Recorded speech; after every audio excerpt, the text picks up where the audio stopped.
Tourism के लिए लोग जाते हैं, माउंटेन्स आर कॉलिंग लोग बोलते हैं, लेकिन उसकी सेंसिटिविटी को समझना बहुत जरूरी है। पहाड़ पिकनिक स्पॉट नहीं है, लेकिन यहाँ हम केवल रील बनाने के लिए जाएं।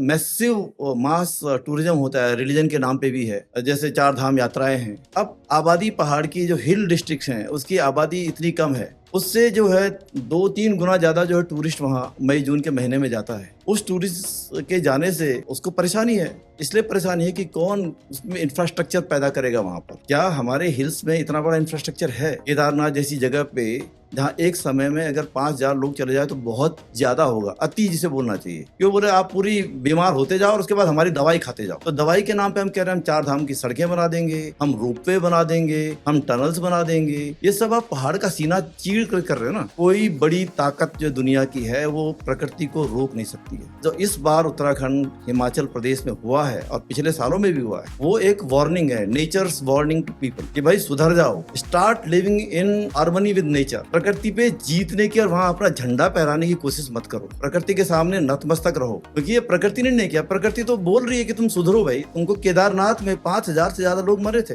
2013 में, मोर देन 5,500 पीपल। उसके बाद भी हमने सबक नहीं सीखा। इनको प्राकृतिक आपदाएं कहना भी एक मतलब प्रकृति के साथ अन्याय है। तो हिमालय की जो संवेदनाएं हैं वो शांति पूर्वक रहने वाली जगह है। वहाँ आदमी पीस के लिए जाता है, मेडिटेट करने के लिए जाते थे लोग वहाँ पर कि भाई आराम से रहेंगे, 2-4 दिन रहेंगे in complete harmony with nature जिसे बोलते हैं। अभी जो है वो पूरा ऐस करके ढोल लेके मजारे लेके रील बनाने के लिए लोग जा रहे हैं। तो इसके लिए माउंटेन कॉल नहीं करेंगे आपको। तो माउंटेन में रहने वाले जो लोग हैं उनकी भावनाओं को भी समझिए। आखिर वो लोग क्यों नाराज हैं, वो क्यों गुस्से में हैं? उनको तो खुश रहने की ज्यादा टूरिस्ट आए, लेकिन वो ज्यादा टूरिस्ट आने से खुश नहीं है। एक टूरिस्ट ताना मारते हुए ये कह रहे थे पहाड़ों पे आने की जरूरत नहीं है, यहाँ के लोग बिल्कुल स्वागत नहीं करते हैं और हम ही से इनकी इकोनॉमी चलती है। हम अगर टूरिज्म ना करेंगे तो इनकी इकोनॉमी नहीं चलेगी, ये भूखे मर जाएंगे। इस कहने से कोई फायदा नहीं। लेकिन क्या इंडियन टूरिस्ट जो लंदन जाता है, जो पेरिस जाता है, अभी बोल सकता है कि हम तुम्हारे आके तुम्हारा बिजनेस बढ़ा रहे हैं? वहां तो जाके नतमस्तक होते, एक जुबान तक नहीं खुलती है। और यहाँ पर आके क्योंकि हम इन टेरिटरीज को अपनी कॉलोनाइज टेरिटरीज समझते हैं, हम जाके एरोगेंस है हमारे अंदर मैदान के कि भाई हम यहाँ जा रहे हैं, और वहां जाकर के हमको लगता है कि भाई हम खरीद देंगे, भाई पहाड़ी लोग है तो गरीब आदमी है, इस पे क्या है, इसको अगर 5 रुपए भी देंगे तो खुश हो जाएंगे। अरे दिल्ली से आके एहसान करो तो फिर और कहीं चले जाओ ना गर्मी में। दिल्ली में जितनी गर्मी जून में पड़ती है तो आगरा चले जाओ गर्मी में, पैसे से खरीद लो सारी चीजें। ये जो निर्ममता है मैदानी इलाकों की, दिल्ली वालों की, और ये जो बेशर्मी है और ये जो एहसान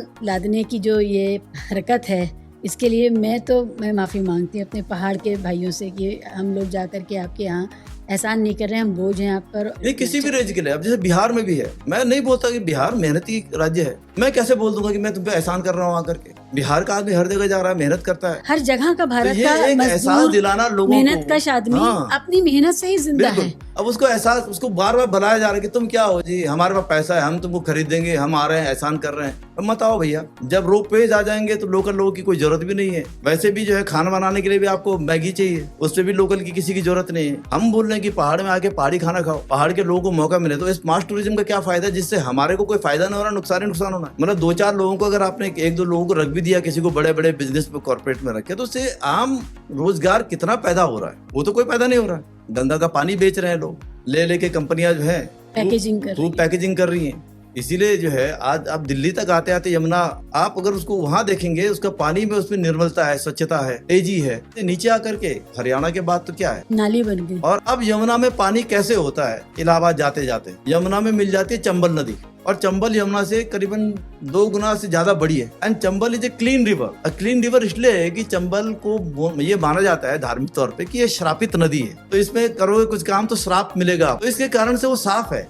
मतलब जहाँ जिस नदी पे धर्म का बोझ नहीं है वो साफ है। बनारस में जाए तो आरती बेच रहे हैं, गंगा के किनारे जो है, जो घाट पे आप शाम के टाइम पे गंगा आरती होती है, उस आरती के लिए जो देखने के लिए लोग बोट पे जाते हैं बनारस के, पूछ लीजिए कि बड़े बड़े ट्रॉलर्स किसके हैं गंगा पे, तो आपको स्क्रैच करेंगे ना, जैसे मेड इन चाइना आता है, मेड इन गुजरात भी आता है स्क्रैच करके। वो बनारस के लोग नहीं है, बनारस के लोग नहीं है, बनारस का लोग केवल वो नाव चलाने वाला है, खेवनहार जो वो है, वो सब बाहर का है। अरे बाप रे। तो ये ज्यादातर मछुआरों की हालत वही हो। ये बहुत डिवास्टेटिंग है लोकल पॉपुलेशन की। वो बोलते हैं कि पानीदारी तो ठीक है, अब इन्होंने हमारे यहाँ सेंचुरी बना दी, अब गंगा पे सेंचुरी बन रही है, डॉल्फिन सेंचुरी। ये यूपी में है, हर जगह पे है। डॉल्फिन कहीं दिखाई नहीं दे रही हमको, मतलब अगर आप बोने में डॉल्फिन देखने जा रही हो गंगा जी पे, आपको कहीं नहीं दिखाई देगी। लेकिन डॉल्फिन के नाम पे क्या होगा, मछुआरों को मच्छी मारने से रोक दिया जाएगा, और अब आप उसको जो है टूरिस्ट पार्क बना देंगे। तो शहर का जो आदमी है घूमने फिरने के लिए वहां जाएगा, उसको कोई मतलब नहीं कि मछुआरे की मच्छी मिले ना मिले, उसको इससे कोई मतलब नहीं।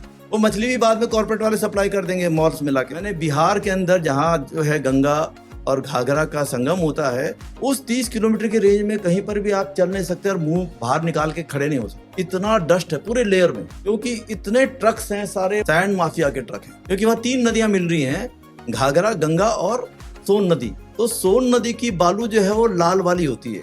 1000 से ज्यादा नावें वहां पर, और रोड में कम से कम 2-3 हजार ट्रक बड़े वाले। 2-3 हजार मतलब 20-25 किलोमीटर। इमेजिन के मैं मतलब ये नदियों को हमारे मार रहे हैं, लोगों को मार रहे हैं। मतलब रामगंगा पहाड़ से इतनी अच्छी निकलती है, हरदोई आते आते जो है उससे पानी नहीं है। तो पूंजी है, तो पूंजी से इंफ्रास्ट्रक्चर बना के बाड़ेबंदी कर दी इलाके की, जी पानी के इलाके की, और फिर वहां पर अपना इंफ्रास्ट्रक्चर ले आए, जो चाहे टूरिज्म हो, चाहे एक्सट्रैक्शन हो, प्राकृतिक संपदा हो, और वो उनके मालिक बन बैठे। मालिक। तो हमारी नदियों के, हमारे पहाड़ों के नए मालिक हमारे कॉर्पोरेट्स।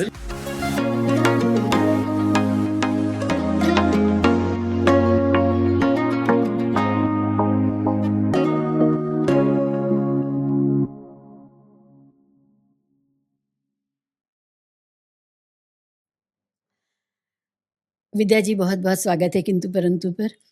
जब पहाड़ों की खबरें देखते हैं, और आजकल तो सिर्फ पहाड़ों की खबरें हैं, चाहे वो मौसम की हो, चाहे वो उत्तराखंड के और हिमाचल के जो हालात, इकॉनमी का सवाल है, कश्मीर की इकॉनमी का सवाल है, और नॉर्थ ईस्ट का है वो हो, और चाहे यूथ अनरेस्ट हो, तो वो असम से लेकर के हम उत्तराखंड देख रहे हैं। तो बहुत याद आती रही आपकी कि आप मिल जाएं, आपसे बात करें। बहुत शुक्रिया किंतु परंतु पे आने के लिए। माउंटेन्स कॉलिंग जी है ना, हिल्स कॉलिंग, और लोग ढूल ढूल के जा रहे हैं पहाड़ों पर, but it seems mountains are not calling any more. हमने देखा बड़ी तबाही हुई है, और बहुत लोग इस पर बात कर रहे हैं कि टूरिज्म ने चीज़ों को बहुत बिगाड़ा है। बड़ी चौड़ी सड़कें बनाने के जुनून ने बहुत बिगाड़ा है, टनल्स बनाने के जुनून ने बहुत बिगाड़ा है। तो दिल्ली में बैठ के जो यूथ ये सोचता है कि वीकेंड पे हम चले जाएं और सड़कें अच्छी हो गई हैं, उसके लिए क्या मैसेज है, और इन जनरल पहाड़ों को कैसे बचाया जाए, वो कैसे देखते हैं आप? देखिए, टूरिज्म के लिए लोग जाते हैं, माउंटेन्स आर कॉलिंग लोग बोलते हैं, लेकिन उसकी सेंसिटिविटी को समझना बहुत ज़रूरी है। और ऐसा लगता है कि अभी जो हमारे यहाँ का मास टूरिज्म है, वो पहाड़ों की संवेदनशीलता को बिल्कुल नहीं समझता है। वो अपने ऐश आराम के लिए, पहाड़ पिकनिक स्पॉट नहीं है। क्योंकि पहाड़ों को अगर हम पिकनिक स्पॉट मान के चलें, मतलब Himalaya you have to appreciate it. जैसे होता है ना कि जो लोग आते हैं वो उसका मतलब एक ऑ है, जब आप जाएं, एक मौसम है, एक चीज़ है। लेकिन यहाँ हम केवल रील बनाने के लिए जाएं, हम केवल घूमने के लिए जाएं, और वो एक इतना बड़ा मैसिव मास टूरिज्म होता है, रिलीजन के नाम पे भी है, जैसे 4 धाम यात्राएं हैं। अब आबादी पहाड़ की जो हिल डिस्ट्रिक्ट्स हैं उसकी आबादी इतनी कम है, उससे जो है 2-3 गुना ज़्यादा जो है टूरिस्ट वहाँ मई जून के महीने में जाता है। उस टूरिस्ट के जाने से उसको परेशानी है, और इसलिए परेशानी है कि कौन उसमें इंफ्रास्ट्रक्चर पैदा करेगा वहाँ पर। क्या हमारे हिल्स में इतना बड़ा इंफ्रास्ट्रक्चर है? केदारनाथ जैसी जगह पे जहाँ एक समय में अगर 5000 लोग चले जाए तो बहुत ज़्यादा होगा, अति जिसे बोलना चाहिए। बना तो रहे इंफ्रास्ट्रक्चर, लेकिन अभी होटल्स बन रहे हैं, वो बन ही नहीं सड़कें। सकते हैं, क्योंकि वो बनने का मतलब आप हिमालय को तोड़ रहे हैं। अगर वो देखिए, ये समस्या यहाँ से आ रही है कि जब हम बजाय अपने को, जैसे पहले एक आदत होती थी लोगों की कि वो कहते थे हम आत्मचिंतन करें, मनन करें कि हमसे कोई गलती हो रही है। अभी हो रहा है कि नए जो कमर्शियल डॉक्टर होते हैं ना, कि वो बोले आप पूरी बीमार होते जाओ और उसके बाद हमारी दवाई खाते जाओ। तो दवाई के नाम पे हम कह रहे हैं हम 4 धाम की सड़कें बना देंगे, हम रोपवे बना देंगे, हम टनल्स बना देंगे। ये सब आप पहाड़ का सीना चीर कर रहे हो ना। अब सीना चीर कर रहे हैं तो नो आर्मी, कोई बड़ी ताकत जो दुनिया की है वो प्रकृति को रोक नहीं सकती है। और जो इस बार उत्तराखंड, हिमाचल प्रदेश में हुआ है और पिछले सालों में भी हुआ है, वो एक वार्निंग है, नेचर्स वार्निंग टू पीपल, कि भाई सुधर जाओ, start living in harmony with nature. प्रकृति पे जीतने की और वहां अपना झंडा फहराने की कोशिश मत करो, प्रकृति के सामने नतमस्तक रहो, तो तुम उसका आनंद भी ले पाओगे। और यदि आप चाहते हो कि भाई हम फतह करने जा रहे हैं वहां पर, तो पहाड़ आपको फतह नहीं करने देंगे। नेचर जो है उसकी ताकत इतनी बड़ी है, उसने दिखा दिया धराली में जो हुआ, उसने दिखा दिया हिमाचल में जो हुआ, पंजाब में जो हुआ। ये पूरे जो है मैन मेड डिजास्टर्स हैं एक्चुअल में। इनको प्राकृतिक आपदाएं कहना भी एक मतलब प्रकृति के साथ अन्याय है, क्योंकि ये प्रकृति ने नहीं किया। प्रकृति तो बोल रही है कि तुम सुधरो भाई। तुमको केदारनाथ में 5,000 से ज्यादा लोग मरे थे 2013 में, मोर देन 5,500 पीपल, और उसके बाद भी हमने सबक नहीं सीखा।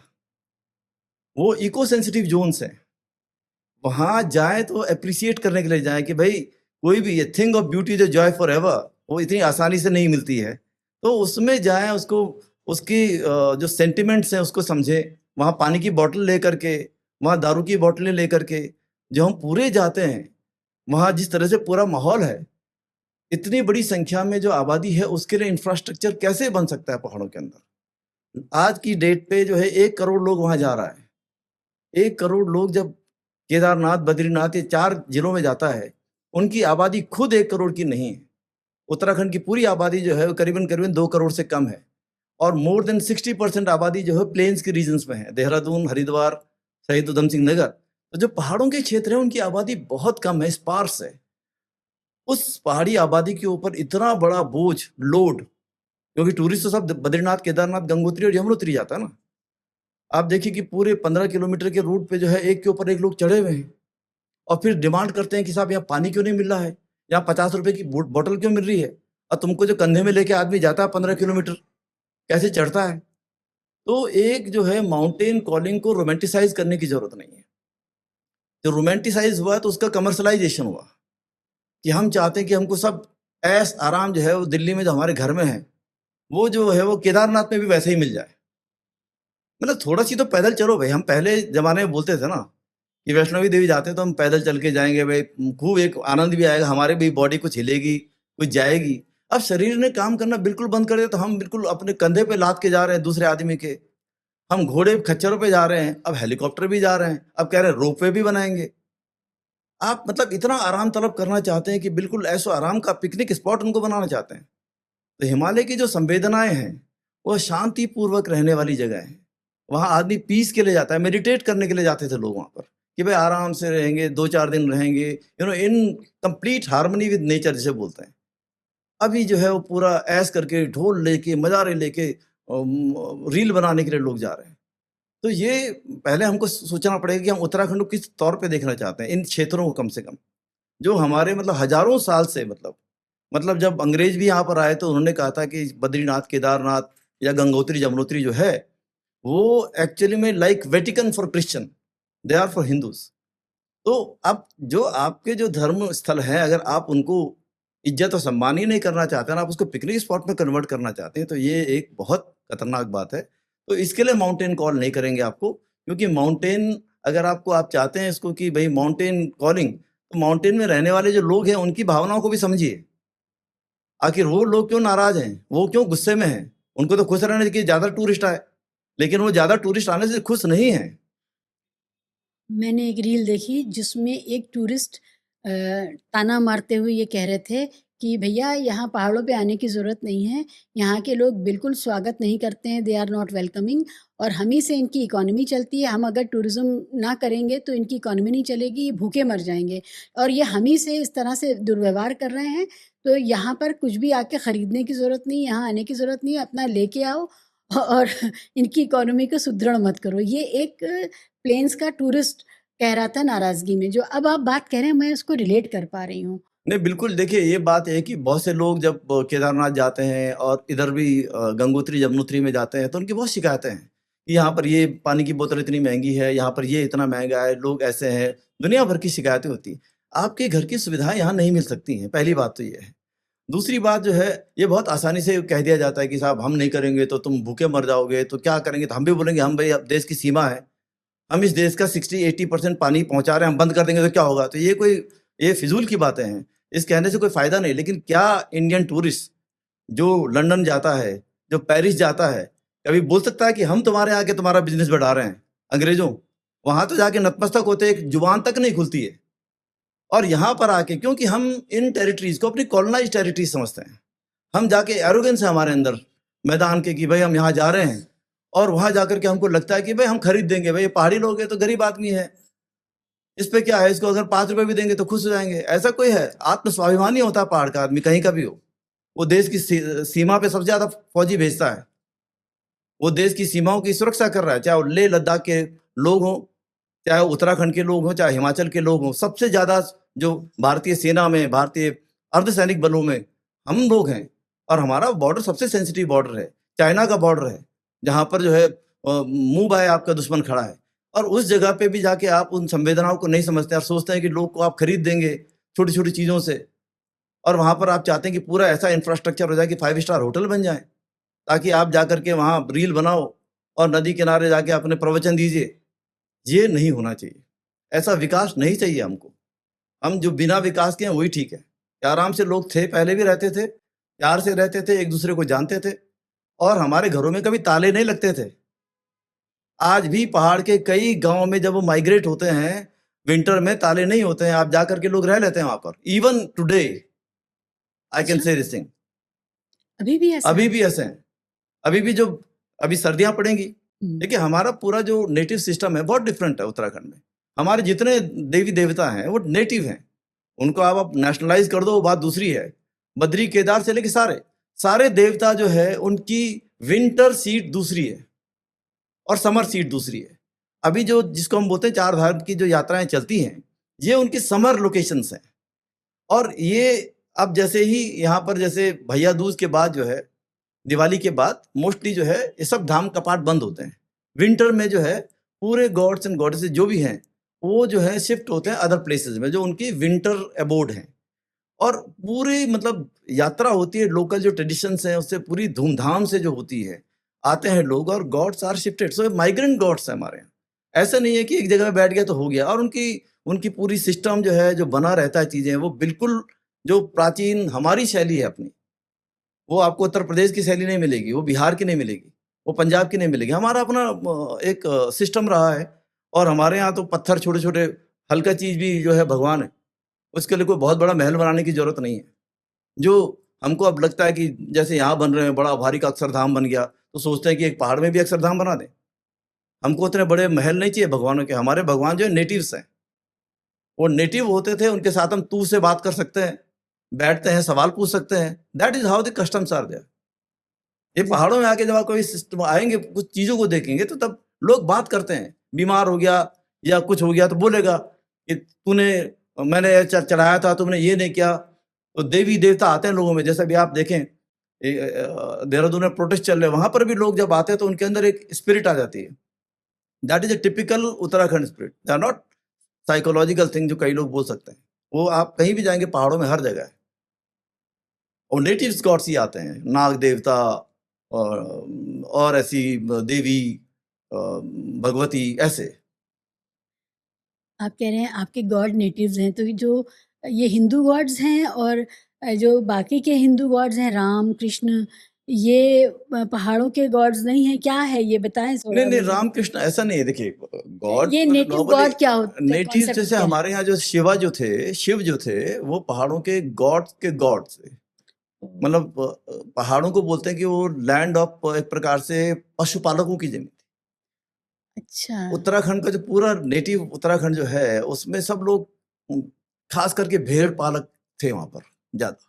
अगर आप हिल्स में जाएं, जो अपर हिमालयन रीजन है, तो वहाँ भेड़ के ज्यादा। और जो जैसे लद्दाख चले जाएं तो याक भी है। हमारे यहाँ पे याक नहीं, हमारे यहाँ भेड़ ही होते थे, जो traditional different kind of sheeps हैं। कश्मीर में भी मैंने देखा। हाँ, तो हाँ, उनके जो सबसे बड़े देवता माने जाते हैं तो वो शिव माने जाते हैं। अच्छा जी। हाँ, शिववती, शिव के डिफरेंट जो स्वरूप हैं वो वहां पर हैं। जैसे महासु देवता, पूरे जो हिमाचल और उत्तराखंड की बेल्ट है, उनके सबसे बड़े देवता महासु देवता माना जाता है। और महासु वाज आल्सो एक जस्टिस गॉड, यानी कि उनकी भी अदालतें लगती थी, आज भी लगती हैं। अच्छा, हाँ, आप मसूरी से आगे चले जाएं पूरा क्षेत्र में, जिसको रवाई का जो यमुना का क्षेत्र है, उसमें महासु देवता के महासु मंदिर हैं बड़े बड़े। और उनके बिल्कुल एक जो लकड़ी के पैटर्न पे बने हुए मंदिर हैं, बड़े अच्छे, बहुत सुंदर आपको नजर आएंगे वो। जैसे तिब्बती शैली होती है, या नेपाल में आपको मिलेंगे, वो पहाड़ों में मिलेगा। और उत्तराखंड को जो है एक्चुअल में केदारखंड बोला जाता था। तो केदारखंड बेसिकली यमुना और गंगा की जो वैली है, that is the valley of Shiva. Yamuna और गंगा का सीधा रिलेशन जो है शिव से है। उत्तराखंड के जो पूरे जो हिमालय क्षेत्र की जो मैं बात कर रहा हूँ, जैसे मैदान के इलाके में हम आते हैं तो कृष्ण हमारे यमुना से जुड़ते हैं, लेकिन कृष्ण का जो कॉन्टेक्स्ट है वो उत्तराखंड में नहीं मिलता। उत्तराखंड में शिव का ही कॉन्टेक्स्ट है। और पूरी यमुना की घाटी में देखेंगे आप, जब यमुनोत्री से आते हैं तो यमुना देवी हैं, यमुना जो है सूर्य पुत्री हैं। अच्छा। और सूर्य पुत्री के साथ साथ जो है वो शनि और यम की बहन है। तो जब यमुना की जो सीट है, जो उनकी समर सीट से जब वो जाती है विंटर में, जब पूरा जो धाम खुलते हैं ना, जब गर्मी का जो होता है अप्रैल में, जब 4 धाम की यात्रा यमुना नदी से ही शुरू होती है। अच्छा। तो यमुनोत्री के धाम सबसे पहले खुलते हैं। तो जब वो यहाँ से जाती हैं तो वो उनके साथ में उनके भाई उनको एस्कॉर्ट करके जाते हैं, दैट इज सनी, वो छोड़ के जाते हैं। तो ये ट्रेडिशन है लोकल। अब जैसे नंदा देवी हैं, शिव जी हमारे यहाँ जो है, शिव ऐसे ही नहीं कि भगवान ही है, वो जीजा भी हैं, गंगा पुत्री भी हैं, नंदा देवी जो है हमारी माँ भी है और बहन भी है। तो ये जो बहन माँ और ये तो रिश्ता है, खानदान है एक पूरा। हाँ। इसीलिए हमारे यहाँ जो पूरे सिस्टम में पहाड़ों में, जैसे जो मैदान के इलाके हैं, यहाँ पर जो परंपराएं हमारे यहाँ से बड़ी अलग हैं। हमारे यहाँ जैसे अभी गणेश पूजन यहाँ पर होता है, लोग नदी में बहाते हैं, हमारे यहाँ उसका कोई कॉन्सेप्ट नहीं है। अच्छा। उत्तराखंड में कोई मूर्ति विसर्जन का कॉन्सेप्ट नहीं है, क्योंकि लोग ये कहते हैं शिव का परिवार ही यहाँ का रहने वाला है, हम क्यों, हमसे वो कभी दूरी नहीं होते हैं। तो ऐसा नहीं कि 8 दिन के लिए आगे फिर चले गए। जो गणेश महोत्सव हमारे यहाँ महाराष्ट्र नहीं, में आपके बिल्कुल यहाँ- पहाड़ों में अब नहीं। तो सब जगह होता है, अब तो नहीं, अमेरिका अब में तो भी जान होता रहे है। हैं, वो तो बात दूसरी है कि वो जब होता है तो सब जगह होता है, लेकिन जो प्राकृतिक जो पारंपरिक चीजें हैं हमारे यहाँ, हाँ। तो हमारे यहाँ जैसे कांवड़ का सिस्टम हमारे यहाँ नहीं है पहाड़ों में, अच्छा जी। बिल्कुल नहीं। ये कांवड़ जो है पूरा जो मैदानी इलाकों का सिस्टम है, और हरिद्वार तक ही पहले आता था। अब तो लोग खैर गोमुख तक भी जाने लगे, गंगोत्री तक भी जाने लगे, लेकिन पहाड़ का आदमी इसमें इन्वॉल्व नहीं तो होता था शुरू से ही नहीं, क्योंकि हमारी सांस्कृतिक परंपराओं में वो नहीं है। तो उसके अलावा जैसे अगर हम देखें, इवन गंगा स्नान वाली जैसे परंपराएं होती हैं, तो ये जैसे ऋषिकेश से नीचे शुरू होती हैं, ऋषिकेश से ऊपर अब, क्योंकि उसका कारण ज्योग्राफिक है, कल्चरल है तो आपके यहाँ गंगा स्नान भी नहीं है? ना, क्लाइमेटिक चीजें हैं ना हमारे यहाँ। हाँ। देखिए हमारे यहाँ जो नदियां हैं, पहाड़ों में जो नदियां हैं, उनके अंदर जो वाटर है, करंट है, बहुत ताकतवर होता है, पानी बहुत ठंडा होता है। तो उसमें सुबह सुबह कोई नदी में नहाने जाने का मतलब है कि वो पानी में बहने का उसका खतरा है। इवन अगर आप देवप्रयाग में चले जाएं, देवप्रयाग में जहाँ गंगा बनती है और भागीरथी और अलकनंदा का संगम होता है वहां पर, तो इतना तेज पानी का करंट है कि बहुत मुश्किल है, मतलब बहुत रिस्क है उसमें। जी। तो हरिद्वार के नीचे ही ज्यादा परंपराएं इसकी रही हैं, ऋषिकेश से नीचे ओह। नहाने की ज्यादा। लेकिन अब जो है, जैसे जैसे जो है मास जो टूरिज्म बढ़ता है, तो हम अपना नहा के हम चाहते हैं कि हम सबसे जो टॉप जहां पर से निकलता है पानी, वहीं जाके नहा लें। तो नहाने का वहां पर से गर्म कुंड से वहां लोग करते थे, बैठते थे, क्योंकि दो पहाड़ों में जो है गर्म पानी के कुंड बहुत है, पानी बहुत ठंडा भी है, और ओरिजिनल वाटर गर्म पानी भी बहुत आता है। Hot water spring. Hot water spring बहुत है वहां पर, केदारनाथ में है जी। और गौरीकुंड में है यहाँ पर, तो सब जगह, यमुनोत्री में है। तो वो अब बन गए हैं, लोग उसमें जाते हैं, नहाते हैं बैठ के और पूरा वो करते हैं। और कई लोग जो जिनको बहुत इच्छा पूर्ति करनी है, तो पानी में भी जाने की कोशिश करते हैं कि वहां भी नहा लें।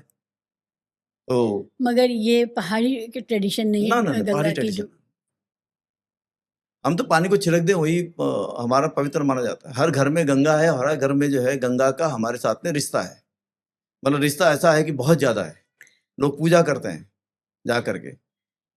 आप ये देखें कि दिल्ली से लगा हुआ इलाका है ये, कोई ज़्यादा दूर ना, नहीं है, लेकिन कितनी बड़ी विविधता आप हमें बता रहे हैं।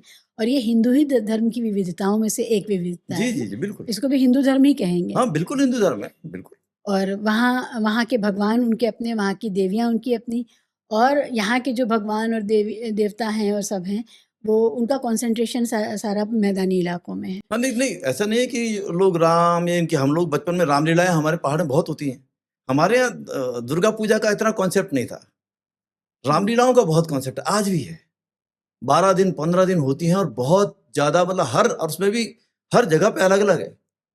आप समझ लीजिए कि अल्मोड़ा जैसी जगह में मुस्लिम्स के भी कॉन्ट्रीब्यूशन होते हैं रामलीला में। वो तो शहरों में भी, यहाँ भी हैं होते थे, अभी और बंद लिखने हुआ है। वालों में भी हैं। जी। ऐसा नहीं कि केवल वो बाहर तक ही नहीं है उनका रोल बनाने में, ना ना। पार्ट खेलने में भी है। हाँ। तो हमारे फिल्म स्टार नवाजुद्दीन सिद्दीकी, जी इन जी सब जी लोगों जी ने तो जी जी रामलीला में जी पार्टिसिपेट जी किया जी ही है।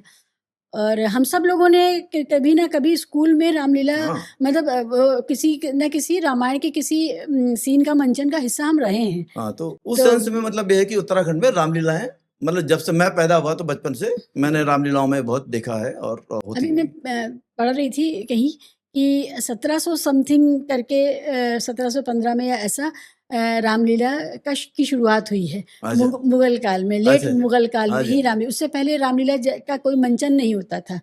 तो महाकाव्य है, गाथा है, ये सब है, लीजेंड्स हैं, अलग हाँ अलग वर्जन हैं, वो बिल्कुल लिखत पढ़त में है रामायण के। जी लेकिन मंचन जो है वो मुगल काल में, लेटर मुगल काल में शुरू हुआ है। ये बहुत दिलचस्प इतिहास है हमारे देश का कि बिल्कुल, क्योंकि मुगल काल में ही बस तो तुलसीदास ने लिखी, तुलसीदास तो ने लिखी। तुलसीदास के ही लिखने के बाद क्योंकि यस। रामचरितमानस बहुत पॉपुलर हुई जी पूरे हिंदी क्षेत्र में, जी और वो इतना बढ़िया काव्य था अपने आप में, जी। मतलब क्लासिकल, क्लासिक। तो इस कारण से जो है वो लोगों में बहुत पॉपुलर हुआ। और थिएटर के जितने इमोशंस हो सकते हाँ हैं, जितने बिल्कुल, शेड्स हो सकते हैं, एब्सोल्युटली वो सारे शेड्स उसमें हैं, जी जी सारे बिल्कुल रस हैं उसमें। तो इसलिए वो उसको, वो आइडियल, महाभारत रामायण तो मंच के लिए जी जी बहुत आइडियल है, बहुत थिएटर बहुत के बहुत लिए। तो सभी उसमें इन्वॉल्व हाँ हैं। बिल्कुल जी।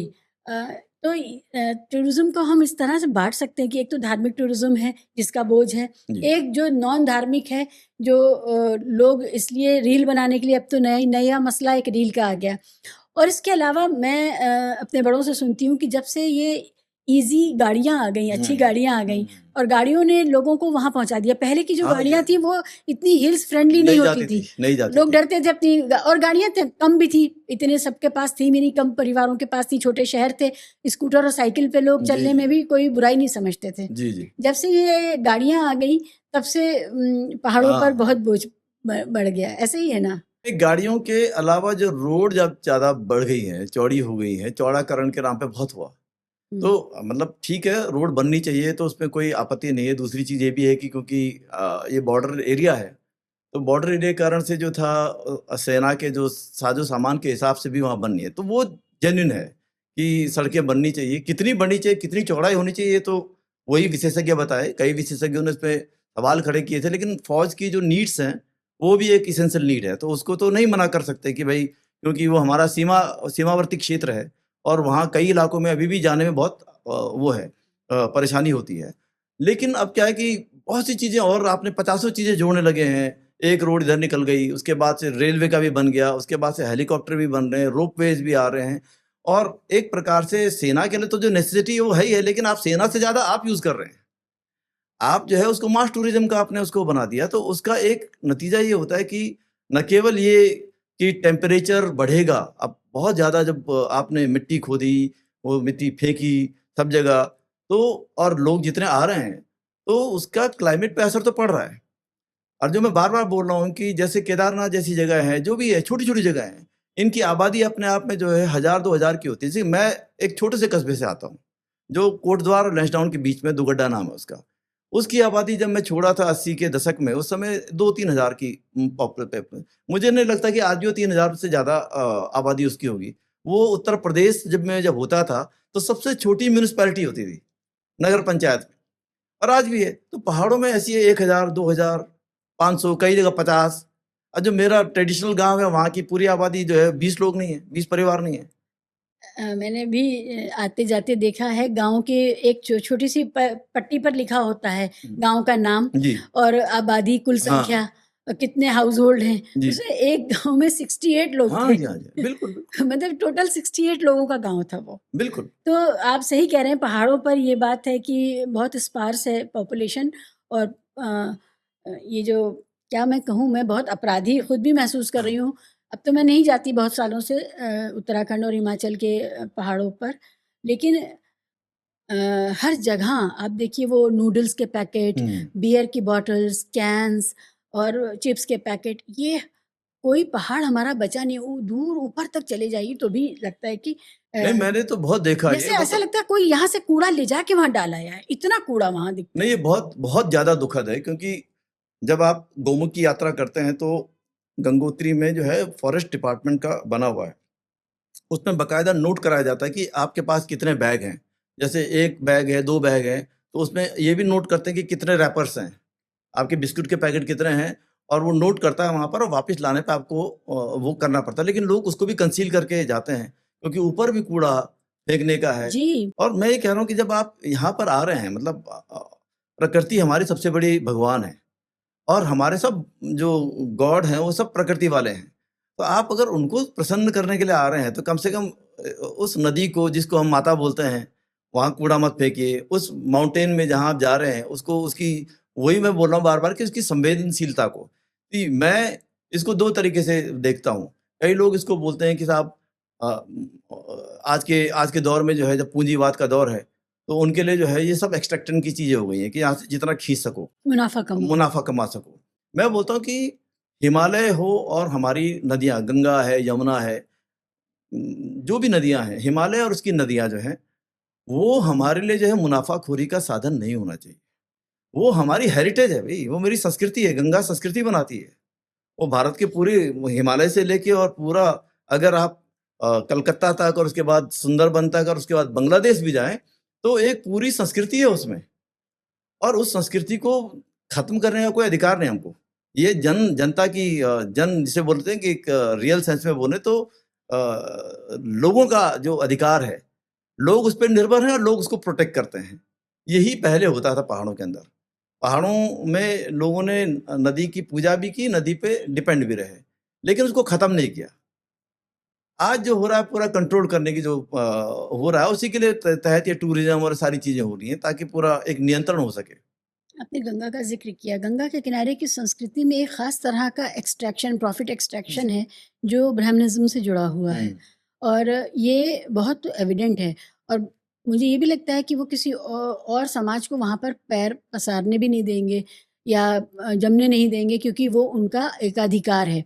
Does Ganga belong to everyone, और it belongs to only one category of the population? ये आपका, क्योंकि मेरी जो आपसे बातचीत हुई थी जी। उसमें ये बात आपने मुझे बताई थी, तो मुझे बड़ा दिलचस्प लगा ये टॉपिक देखिए, कि गंगा हु की, ओन्स गंगा? हाँ, हू ओन्स गंगा, ये तो बड़ा सवाल इम्पोर्टेंट है। देखिए, गंगा की कहानी ऐसी है कि इंटरेस्टिंग पार्ट ये है कि गंगा को जैसे पहले जोड़ा गया कि भाई ब्राह्मण जो रिचुअल्स हैं वो कर रहे हैं, बनारस में, हरिद्वार में, हैं पूरा गंगा घाट, बड़े आजकल तो मतलब एक प्रकार से उसके ज़रिए पूरा एक ब्राह्मणवाद की एक नई शैली भी दिखाई जा रही है। लेकिन गंगा की शुरुआत जहाँ से होती है, वो सब जनजाति के लोग हैं। हमारे मूल निवासी हैं, नेटिव उत्तराखंड के लोग में गंगा शुरुआत में हिमालय के क्षेत्र जाते हैं, जैसे मैंने कहा पशुपालक लोग वो हैं, भी ब्राह्मण हैं? ब्राह्मण भी है, नॉन ब्राह्मण भी हैं, ओके। सारे लोग हैं उसमें, और पूरे नीचे तक आती है। तो अभी क्या खतरा जो गंगा पे नजर आता है, देखिए गंगा पे सारे लोग डिपेंड हैं, और कम से कम जो है एक बहुत बड़ा भूभाग भारत का 70-80% जो है वो हिमालय और हिमालय की निकली हुई नदियों पे डिपेंड है, जो अल्टीमेटली गंगा में ही मिलती हैं, लास्ट में जाके वो बे ऑफ बंगाल में मिल जाती हैं। और वो 80% से ऊपर की आबादी है, 80-90% की आबादी। और उस आबादी में जो है ब्राह्मण भी मंदिरों में पूजा करने वाले, कमाने वाले होंगे, वो एक तरफ हैं, मछुआरे हैं। आप पूरे बंगाल में, पूरे बांग्लादेश में, पूरे बिहार से नीचे चले जाएँ तो बहुत बड़ी संख्या में मछुआरे हैं। लेकिन एक तीसरी कैटेगरी जो अब पैदा हो गई है, जो उससे ज़्यादा है, गंगा पे कॉर्पोरेट कंट्रोल का। ये भी हो रहा है? तो गंगा अगर आप पहाड़ों में भी देख लीजिए, कॉर्पोरेट में इस सेंस में बोल रहा हूँ कि कॉर्पोरेट उसको दूसरे तरीके से यूज़ कर रहा है। जो अब मार्केट का पूरा खेला चल रहा है, जो मास टूरिज़्म का जो पूरा खेला है, वो कॉर्पोरेट का बैकग्राउंड में है। उसका पूरा जो उसको खुल कर के तो कोई बोल नहीं सकता है। तो वो कौन लोग वहाँ पर कॉर्पोरेटाइज़ेशन कर रहे हैं? कॉर्पोरेटाइज़ेशन ये करेगा कि उसके ज़रिए जो टूरिज़्म बढ़ेगा, मास टूरिज़्म, तो उससे लोकल तो किसी को फ़ायदा नहीं होना। लोकल लोग नहीं इन्वॉल्व हैं? जैसे आपने अभी रोप वे लगाना है वहाँ पर। जी। जब रोप वे लगेगा, तो अभी जो घोड़ा खच्चर वाला था, वो तो लोकल होता था बेचारा। उसका तो काम खत्म। हेलीकॉप्टर हो गया तो उसका काम खत्म। हेलीकॉप्टर के लिए आप 3,000 रुपए दे के आ जाते हैं, चले जाते हैं ना। लोकल में घोड़ा वाला अगर 2-3 हज़ार रुपए माँग ले तो बोलते बहुत महँगा जी। तो उसको बेचारा का गुज़ारा नहीं होता है। उसको जानवर को भी पालना है। जानवर को ही पालना है। चारा भी और महँगा इतने है। फ़ोटो खींचते हैं हम लोग कि बाप रे! कितना अत्याचारी है। घोड़े पे हमको बैठा के ले जा रहा है। यहाँ तो सबके सब मेनका गांधी बन जाते हैं ना उसके बाद। ला करके कि बिल्कुल ऐसा करके कि हमारे घोड़े को बहुत अत्याचारित कर रहे हो। हैं? वैसे रेस कोर्स में लाके घुड़दौड़ करेंगे तब कोई प्रॉब्लम नहीं है इनको। तो ये पूरी जो कॉर्पोरेटाइज़ेशन का जो बैकडोर एंट्री है वो ये है एक तो कि जैसे ये बड़े-बड़े चीज़ें बना लेंगे, जैसे रेलवेज़ भी है। तो जब रेलवेज़ आ जाएगा तो लोकल लोगों के काम खत्म, वैसे भी नहीं होगा उसमें। जब रोपवेज़ आ जाएँगे तो लोकल लोगों की कोई ज़रूरत भी नहीं है। वैसे भी जो है खाना बनाने के लिए भी आपको मैगी चाहिए, उसपे भी लोकल की किसी की ज़रूरत नहीं है। हम बोल रहे हैं कि पहाड़ में आके पहाड़ी खाना खाओ, पहाड़ के लोगों को मौका मिले। तो इस मास टूरिज़्म का क्या फ़ायदा है जिससे हमारे को कोई फ़ायदा नहीं हो रहा, नुकसान ही नुकसान होना है। मतलब 2-4 लोगों को अगर आपने 1-2 लोगों को रख भी दिया किसी को बड़े-बड़े बिज़नेस में कॉर्पोरेट में रखे, तो उससे आम रोज़गार कितना पैदा हो रहा है? वो तो कोई पैदा नहीं हो रहा है। तो एक तो ये समस्या है। दूसरा जो है पहाड़ों से ही आके हर एक जगह जो है एक डैम्स बने हुए हैं दुनिया भर के। अब प्राइवेट भी एंट्रीज़ ले रहे हैं। अच्छा। हाइड्रो पावर प्रोजेक्ट्स हैं, हाँ, हैं? हाँ। वो हर जगह हो गए हैं। तीसरा, गंगा का पानी बेच रहे हैं लोग। ले के कंपनियाँ जो हैं खूब पैकेजिंग कर रही खूब है। पैकेजिंग कर रही हैं। बनारस में जाएँ तो आरती बेच रहे हैं। गंगा के किनारे जो है, जो घाट पे आप शाम के टाइम पे गंगा आरती होती है, उस आरती के लिए जो देखने के लिए लोग बोट पे जाते हैं, यू विल बी सरप्राइज़। मैं पिछले साल जब बैठा था तो उसने कहा जी ₹500 एक यात्री, जबकि उसमें वो बोट थी जिसको हम किसी ज़माने में ₹10 में बैठ के जाते थे, कि भाई 10-20 रुपए दे दो, क्योंकि हुँ। सिंगल बोट तो बुक नहीं कर रहे हैं ना। 50-100 लोग बैठ रहे हैं, ₹500 चार्ज कर रहा है एक आदमी से। इमेजिन करिए। मैंने पूछा उसको तो बोला भाई साहब हम लोग तो केवल अब किराए के हैं, सब नगर निगम और जो लोकल लोगों के। बनारस के पूछ लीजिए कि बड़े-बड़े ट्रॉलर्स किसके हैं गंगा पे? तो आपको स्क्रैच करेंगे ना, जैसे मेड इन चाइना आता है, मेड इन गुजरात भी आता है स्क्रैच करके। हैं? अच्छा। तो वो सब कॉर्पोरेट वाले हैं ना, सब बड़े-बड़े ट्रॉलर्स हैं, जिसमें जैसे नाव बना दी, उसमें तीसरे मंजिल पे जो है बड़ा चेयर लगी हुई है, ताकि आप बैठ कर के चाय भी पी सकें और आरती भी देख सकें। क्रूज़ वाला मज़ा। क्रूज़ वाला जो है, दैट्स द क्रूज़। तो वो पूरा बनारस में कर दिया। वो बनारस के लोग नहीं हैं? बनारस के लोग नहीं है, बनारस का लोग केवल वो नाव चलाने वाला है, खेवनहार। खेवनहार है। जो वो है वो सब बाहर का है। अरे बाप तो रे! ये ज़्यादातर मछुआरों की हालत वही हो गई है। यानी कि अरे ये बहुत डिवास्टेटिंग है लोकल पॉपुलेशन के लिए हर जगह पे कि वही हो गया कि आप जो है कोई भाई भी दर्शकों से निवेदन है जब आप जाएं तो ये ध्यान रखें कि आपके वहाँ होने से जो लोकल पॉपुलेशन है, जो वहाँ सर्विस प्रोवाइडर्स हैं, चाहे वो मल्लाह हो, छोटी नौकाएं चलाने वाले, ये सब इनको भी बिजनेस मिले। ये ना हो कि जो बड़े कॉरपोरेट्स आ गए हैं और जो बड़े चमकदार चीज़ें, ग्लैमरस चीज़ें कर रहे हैं, वहाँ आपका मोटा पैसा चला जाए और जो लोकल लोग हैं वो दूर से बस देखते रह जाएं। ये बहुत अफसोसनाक है भाई। हम जिसको बनारस का विकास समझते हैं, ये तो कोई भी बनारस का विकास तो नहीं हुआ, ना ये तो पैसे वाले का विकास ये हो गया। ऐसे ही हो रहा है हर जगह। तो उत्तराखंड से ये पूरी यात्रा ऐसी होती है।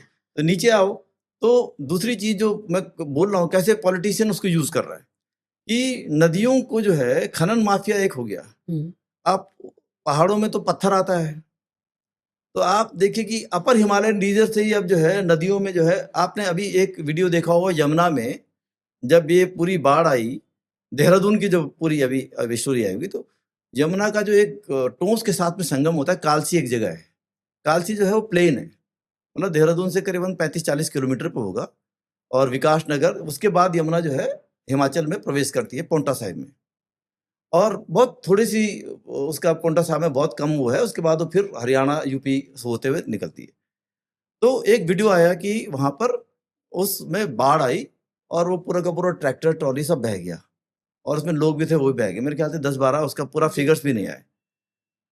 मैं आपको बताऊँ कि मैंने पूरी हिमालय से लेके लास्ट तक गंगा की यात्रा की, उसकी सहयोगी नदियों की यात्राएँ की, हर संगम पे गया।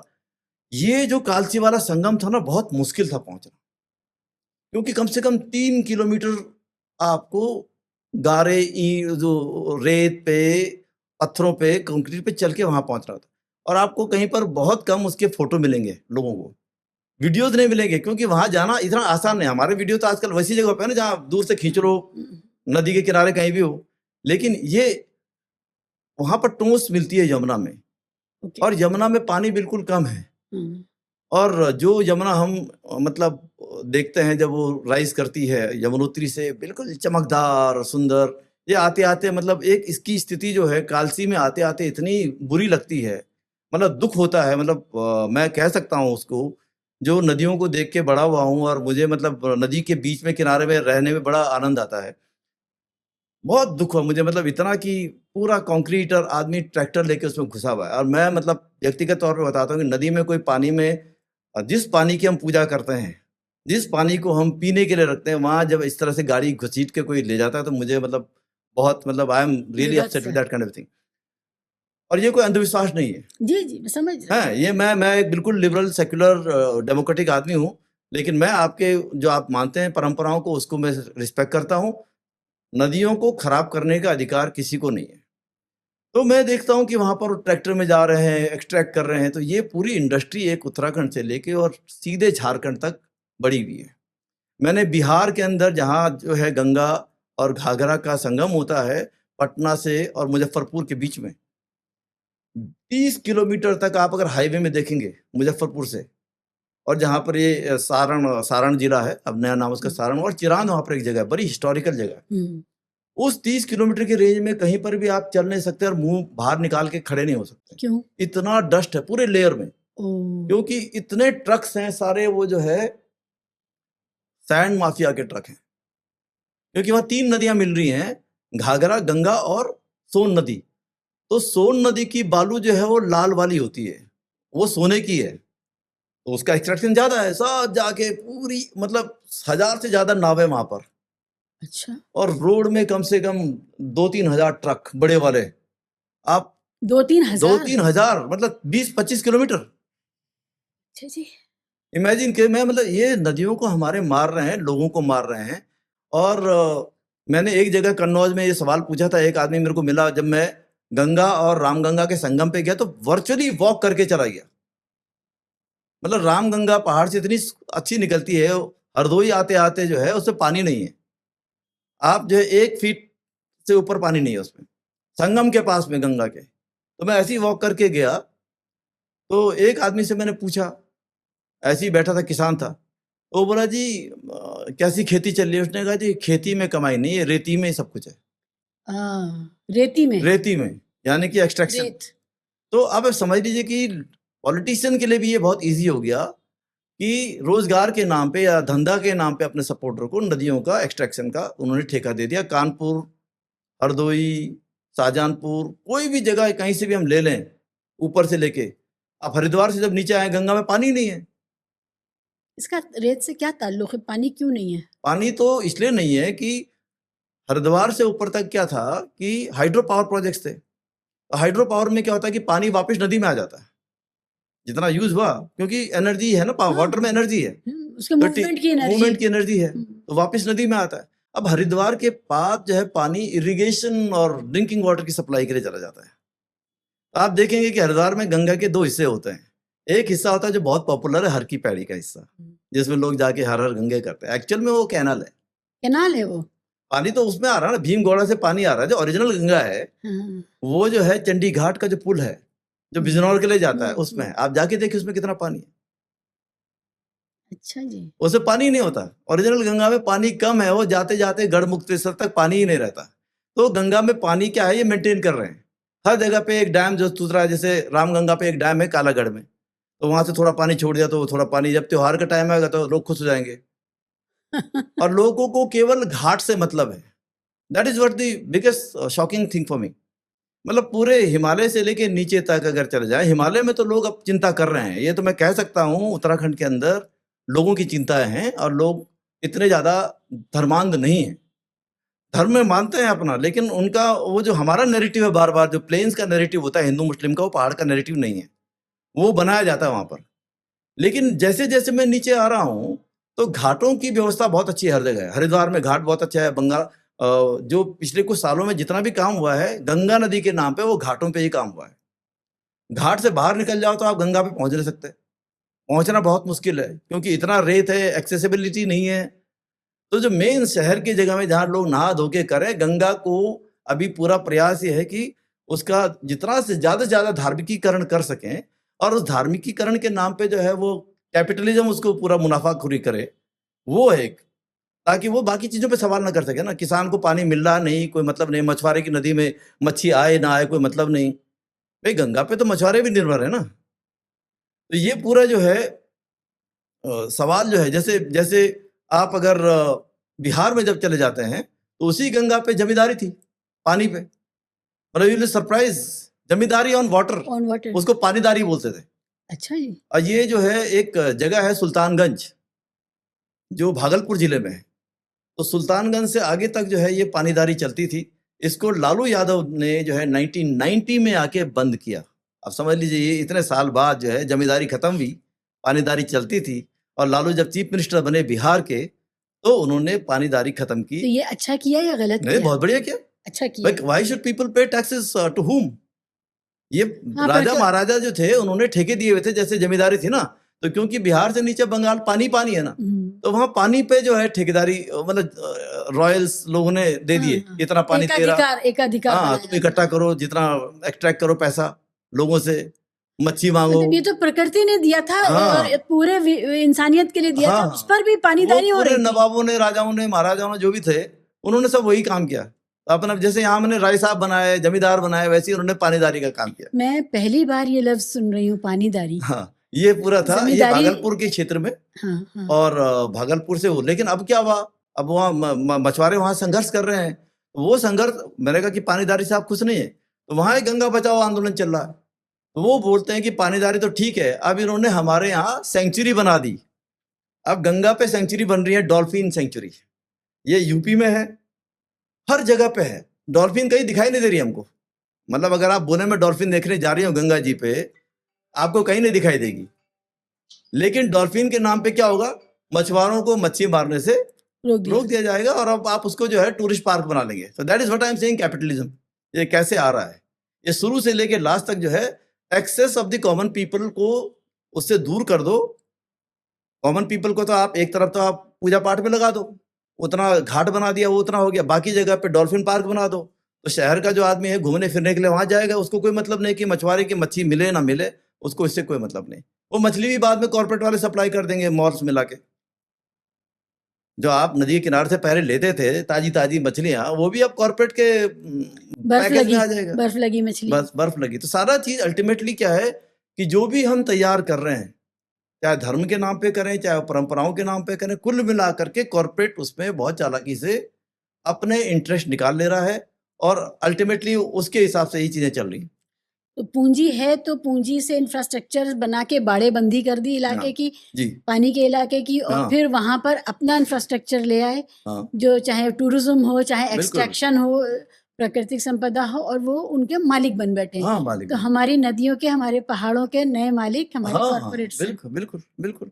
तो लोग बोले कि और भाई, जंगलों के भी हैं। हाँ जंगलों के भी पूरा पूरा, हाँ, बिल्कुल क्योंकि जो इस समय झारखंड, छत्तीसगढ़ और उड़ीसा वगैरह में चल रहा है वो भयानक है। बिल्कुल, खबरें भी नहीं आ रही। हमारा हाँ हाँ जो अमीरों का मीडिया है, क्योंकि मालिक भी वही, मीडिया का मालिक भी वही है हाँ, जो खनन का मालिक है। बिल्कुल बिल्कुल, तो उसके खनन के जो अपराध हैं उस मालिक के, वो उनका पालतू मीडिया क्या ही हाँ हाँ, वो दिखाएगा। तो बिल्कुल बिल्कुल हम बिल्कुल। लोगों ने ये सवाल कैसे ये एकदम पीछे चला गया कि जो कन्फ्लिक्ट ऑफ इंटरेस्ट है मीडिया में, कि जो खनन माफिया है जिसकी रिपोर्ट होनी थी मीडिया में, वही मीडिया मालिक भी है। हाँ, तो कोल माफिया वही है ना, कोल वही का वही है। कोल भी वही, हाँ हाँ, उन्हीं के बिजली घर के उन्हीं प्लांट के भी हैं। बिजली घर के प्लांट हैं, हाँ, वही पैसे तय कर रहे हैं। मीटर, वो जो अभी तो उत्तर प्रदेश में मीटर की भी चोरी चल रही है, उसमें भी वही सेठ है। हाँ, सेठ का नाम, मीटर में सेठ का नाम आ रहा है। लोग परेशान हैं, मीटर जला दें, तोड़ दें, फिर बिजली ना मिले, और फिर जिस तरह की उत्तर प्रदेश में सरकार है, हर बात पे बुलडोजर चल जाता है। हाँ, पहले मुसलमानों पे चल रहा था, अब तो सभी पे चल रहा है। तो ये क्या करेगा इंसान, क्या करे आम आदमी, बड़ा हाँ, अजीब। मतलब ये, मतलब पूंजी का जो पूरा खेल है, और वो हमारे संसाधनों पे जिस तरह से बैठा हुआ है, और उसमें लोगों को धर्म के नाम पे वहां बता दो, और बाकी सवाल लोग ना उठाएं। और जब लोग सवाल उठाएं तो फिर वो देशद्रोही हो जाएंगे। एक बड़ी दिलचस्प मैंने रील देखी कि एक दो बुरखे वाली मुसलमान महिलाएं थी, लड़कियां थी, और कम उम्र लड़के थे और छोटे बच्चे थे। तो उनको भगाया जा रहा था गंगा के किनारे कि तुम यहाँ नहीं आ सकते, गंगा जी हमारी है। कि मतलब एक प्राकृतिक फीचर है हमारे देश का सबसे बड़ा, और वहाँ पर सभी जा सकते हैं, उसमें धर्म से क्या ही लेना देना। लेकिन उनको कहा जा रहा था कि तुम गंगा के तट पे नहीं दिखोगे। तो मुझे ये अजीब लगा कि आइडेंटिटी देख रहे हैं, आपकी धार्मिक आइडेंटिटी क्या है, लेकिन जो सेठ आकर के जी, जी, आपका जी, दोहन बिल्कुल, कर रहा है बिल्कुल, और बिल्कुल। आपको निरस्त कर रहा है, बेदखल कर रहा है, वो आइडेंटिटी आपको दिख नहीं रही, क्योंकि वो सेठ जो है वो भी आप ही की तरह पूजा वूजा करता है, तो उसको आपको लगता है कि ये तो हमारा आदमी, इसको करने देंगे। ये पता नहीं, भारत में तो बहुत अजीब तरह के डायमेंशंस पैदा हो गए हैं।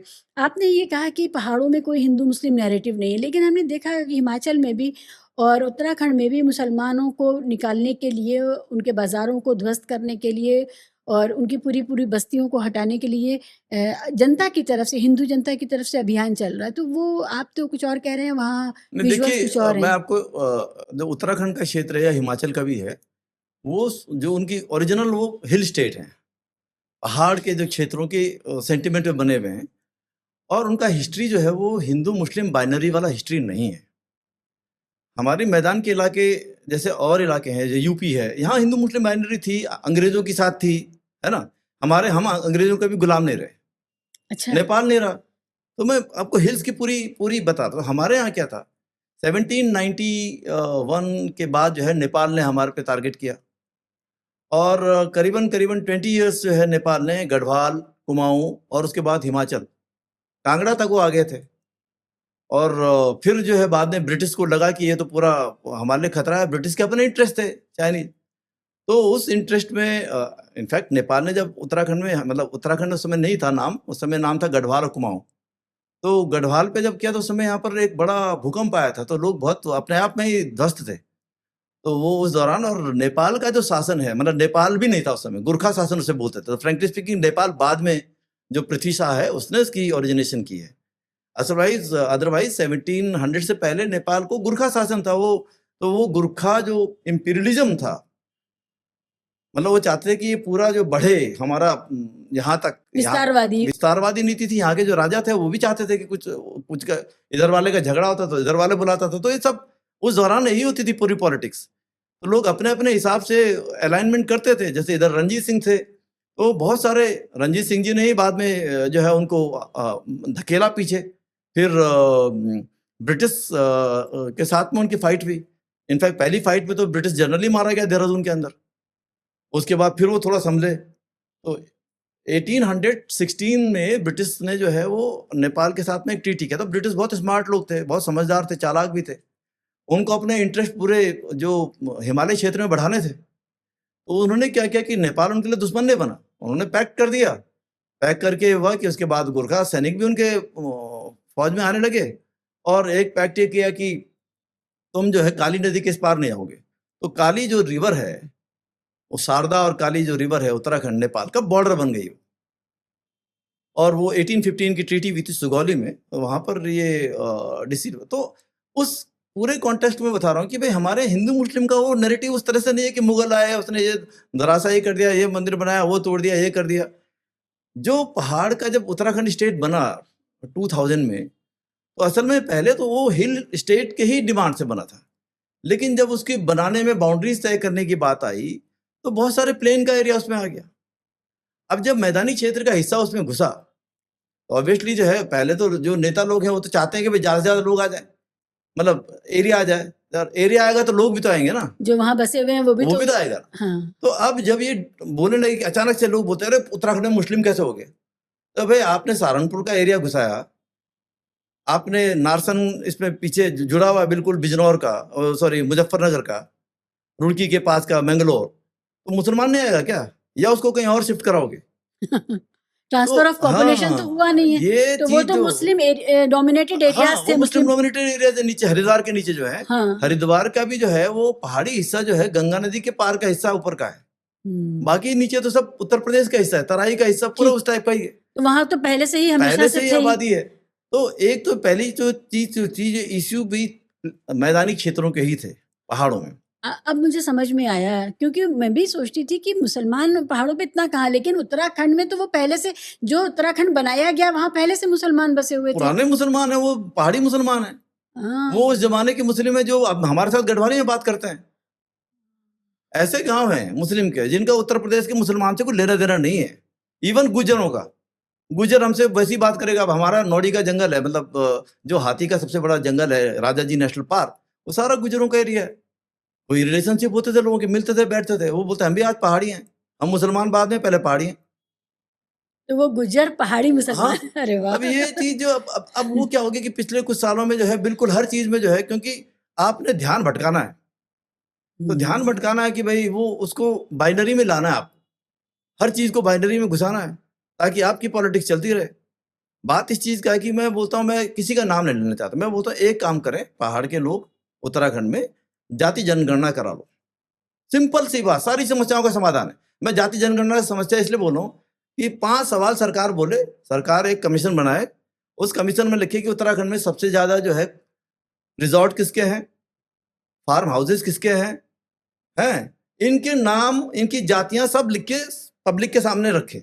उत्तराखंड में गरीब कौन है ये भी लाए, उत्तराखंड में सरकारी नौकरी में कौन ज्यादा है ये भी लिया है, प्रोफेसर किसके ज्यादा हैं, जर्नलिस्ट कौन ज्यादा है, ये सबका एक पूरा लेके दिखाते, तब पता चल जाएगा वो मुसलमान क्या है। वाह। मुसलमान जो है, मैं बोलता हूँ, और मैं दूसरा सवाल डालता हूँ, कौन ऊपर पहाड़ों में क्या मुस्लिम काम कर रहा है, सब्जी बेचता है, किसी की नाई की दुकान होगी, किसी की ज्यादा जो है वो टायर पंचर वाले की दुकान होगी, या कुछ जो है काम करने के लिए जो है खास करके मिस्त्री काम करने के लिए आते। ये 3 से 4 से ज्यादा कोई काम वहां पर है नहीं। मैं बोलता हूँ कि चलो कोई पहाड़ी आदमी जो है, बामन ठाकुर जो है, नाई की दुकान खोल ले, बाल काट ले, ऐसे कैसे? अगर उनको उनको उनको लगता है तो करे। ये बातें जो हैं आपका ध्यान भटकाने के लिए हैं। कोई काम कर रहा है करने दो भाई, वो अगर स्टेट का नागरिक है तो आके क्या होगा। नजीबाबाद हमारा पास में था, नजीबाबाद जो है कोटद्वार के पास में है, नजीबाबाद कभी हमको लगता नहीं था अलग है, आकर के आके, अब हालांकि वो उत्तर प्रदेश का हिस्सा है, लेकिन वो सब्जियां वहीं से आती थी हमारे यहाँ। आर्टिफिशियल बाउंड्री है, तो एडमिनिस्ट्रेटिव हाँ। बाउंड्री है उत्तर प्रदेश और उत्तराखंड की। हाँ, तो अब इस चीज को लेकर के मैं एक चीज मानता हूं कि देखिए, पहाड़ के इलाकों को प्रोटेक्ट करने के लिए हमको वहां पर स्पेशल एक्ट लाने की जरूरत है, जिसके लिए मैं हमेशा विदाउट इसकी हिंदू मुस्लिम की बात करे हुए ये मैं कहना चाहता हूँ, शेड्यूल 6 का जो प्रोविजन केवल नॉर्थ ईस्टर्न स्टेट के लिए है, अनुसूची 6 जो संविधान की है, जिसमें जो है हिल में जो कमर्शलाइजेशन हो रही है, जो एक्सट्रैक्शन हो रही है, उसको नियंत्रण करने के लिए जो वहां का मूल निवासी है, उसकी जो पंचायतें होती हैं, उसकी जो डिस्ट्रिक्ट कमेटीज बनती हैं, वो राइट जो एक्चुअल में लद्दाख में भी आज बोल रहे हैं। यही मैं सोच रही थी, ये तो मुझे सुना सुना लग रहा है, सोनम वांगचुक भी यही कह रहे हैं। बिल्कुल यही बात है। मैं बोलता हूं कि हिमाचल, उत्तराखंड, लद्दाख और सारे क्षेत्रों के पहाड़ी एरियाज को बचाने के लिए, हिमालय को बचाने के लिए, हिमालय की नदियों को बचाने के लिए उनको शेड्यूल 6 से भी ज्यादा टफ किया जाना चाहिए, और शेड्यूल 6 के अंतर्गत लाके वहां के जो स्थानीय मूल निवासी हैं उनके हाथ में ये राइट देना चाहिए कि कौन सी कंपनी यहाँ आए, कौन सा काम यहाँ हो, ये स्थानीय लोगों पे डिपेंड है। ये दिल्ली और देहरादून में बैठे ब्यूरोक्रेट, माफ कीजिएगा, जो सिविल सर्विसेज वाले अपने को बहुत चमत्कारी मानते हैं कि हम हर मर्ज की दवा हैं, आई डोंट कंसिडर दम कि हर मर्ज की दवा। उनकी समझ उतनी है, लोगों की समझ ज्यादा है जो स्थानीय स्तर पे हैं।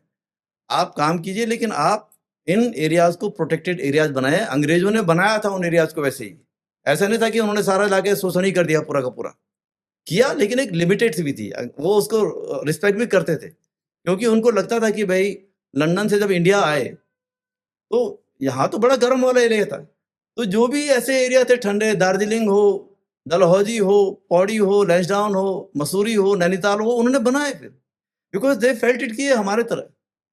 तो ये उनका पर्यावरण के प्रति प्रेम भी था, एक्सट्रैक्शन भी था, लेकिन उनका प्रेम भी था। आज हमें कि बिल्कुल सारी चीजों को इतना दोहन कर देना चाहते हैं कि निचोड़ देना चाहते हैं, मतलब बेशर्मी से। तो कम से कम वो निचोड़ना बंद करो भाई, कुछ हमको सांस लेने के लिए रहने दो, जो वहाँ के निवासी हैं उनको। और वो निवासी तड़प रहे हैं आज की डेट पे। मैं ये कहना चाहता हूँ, आज पहाड़ का हर एक आदमी, अगर आप इस बाइनरी से बाहर निकाल के बात करें, तो पर्सनली आपको बता रहा हूँ कि वो बहुत परेशान है।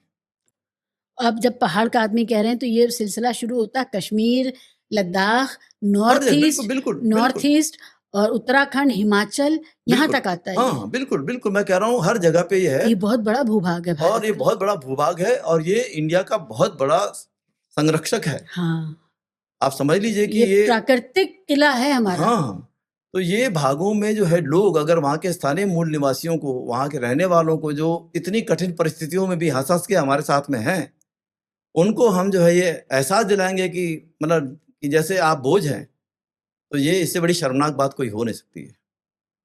वो पहाड़ के एरिया जो सबसे ज्यादा शांतपूर्ण एरिया है हमारे बॉर्डर स्टेट में, उत्तराखंड जो ऐसा स्टेट है जहाँ लोग आगे बढ़ करके फौज के साथ में हैं।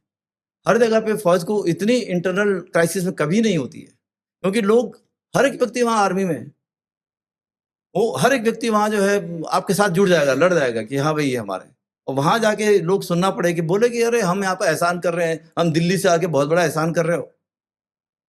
अरे दिल्ली से आके एहसान करो तो फिर और कहीं चले जाओ ना गर्मी में। दिल्ली में जितनी गर्मी जून में पड़ती है तो आगरा चले जाओ गर्मी में, पैसे से खरीद लो सारी चीजें जितना भी है।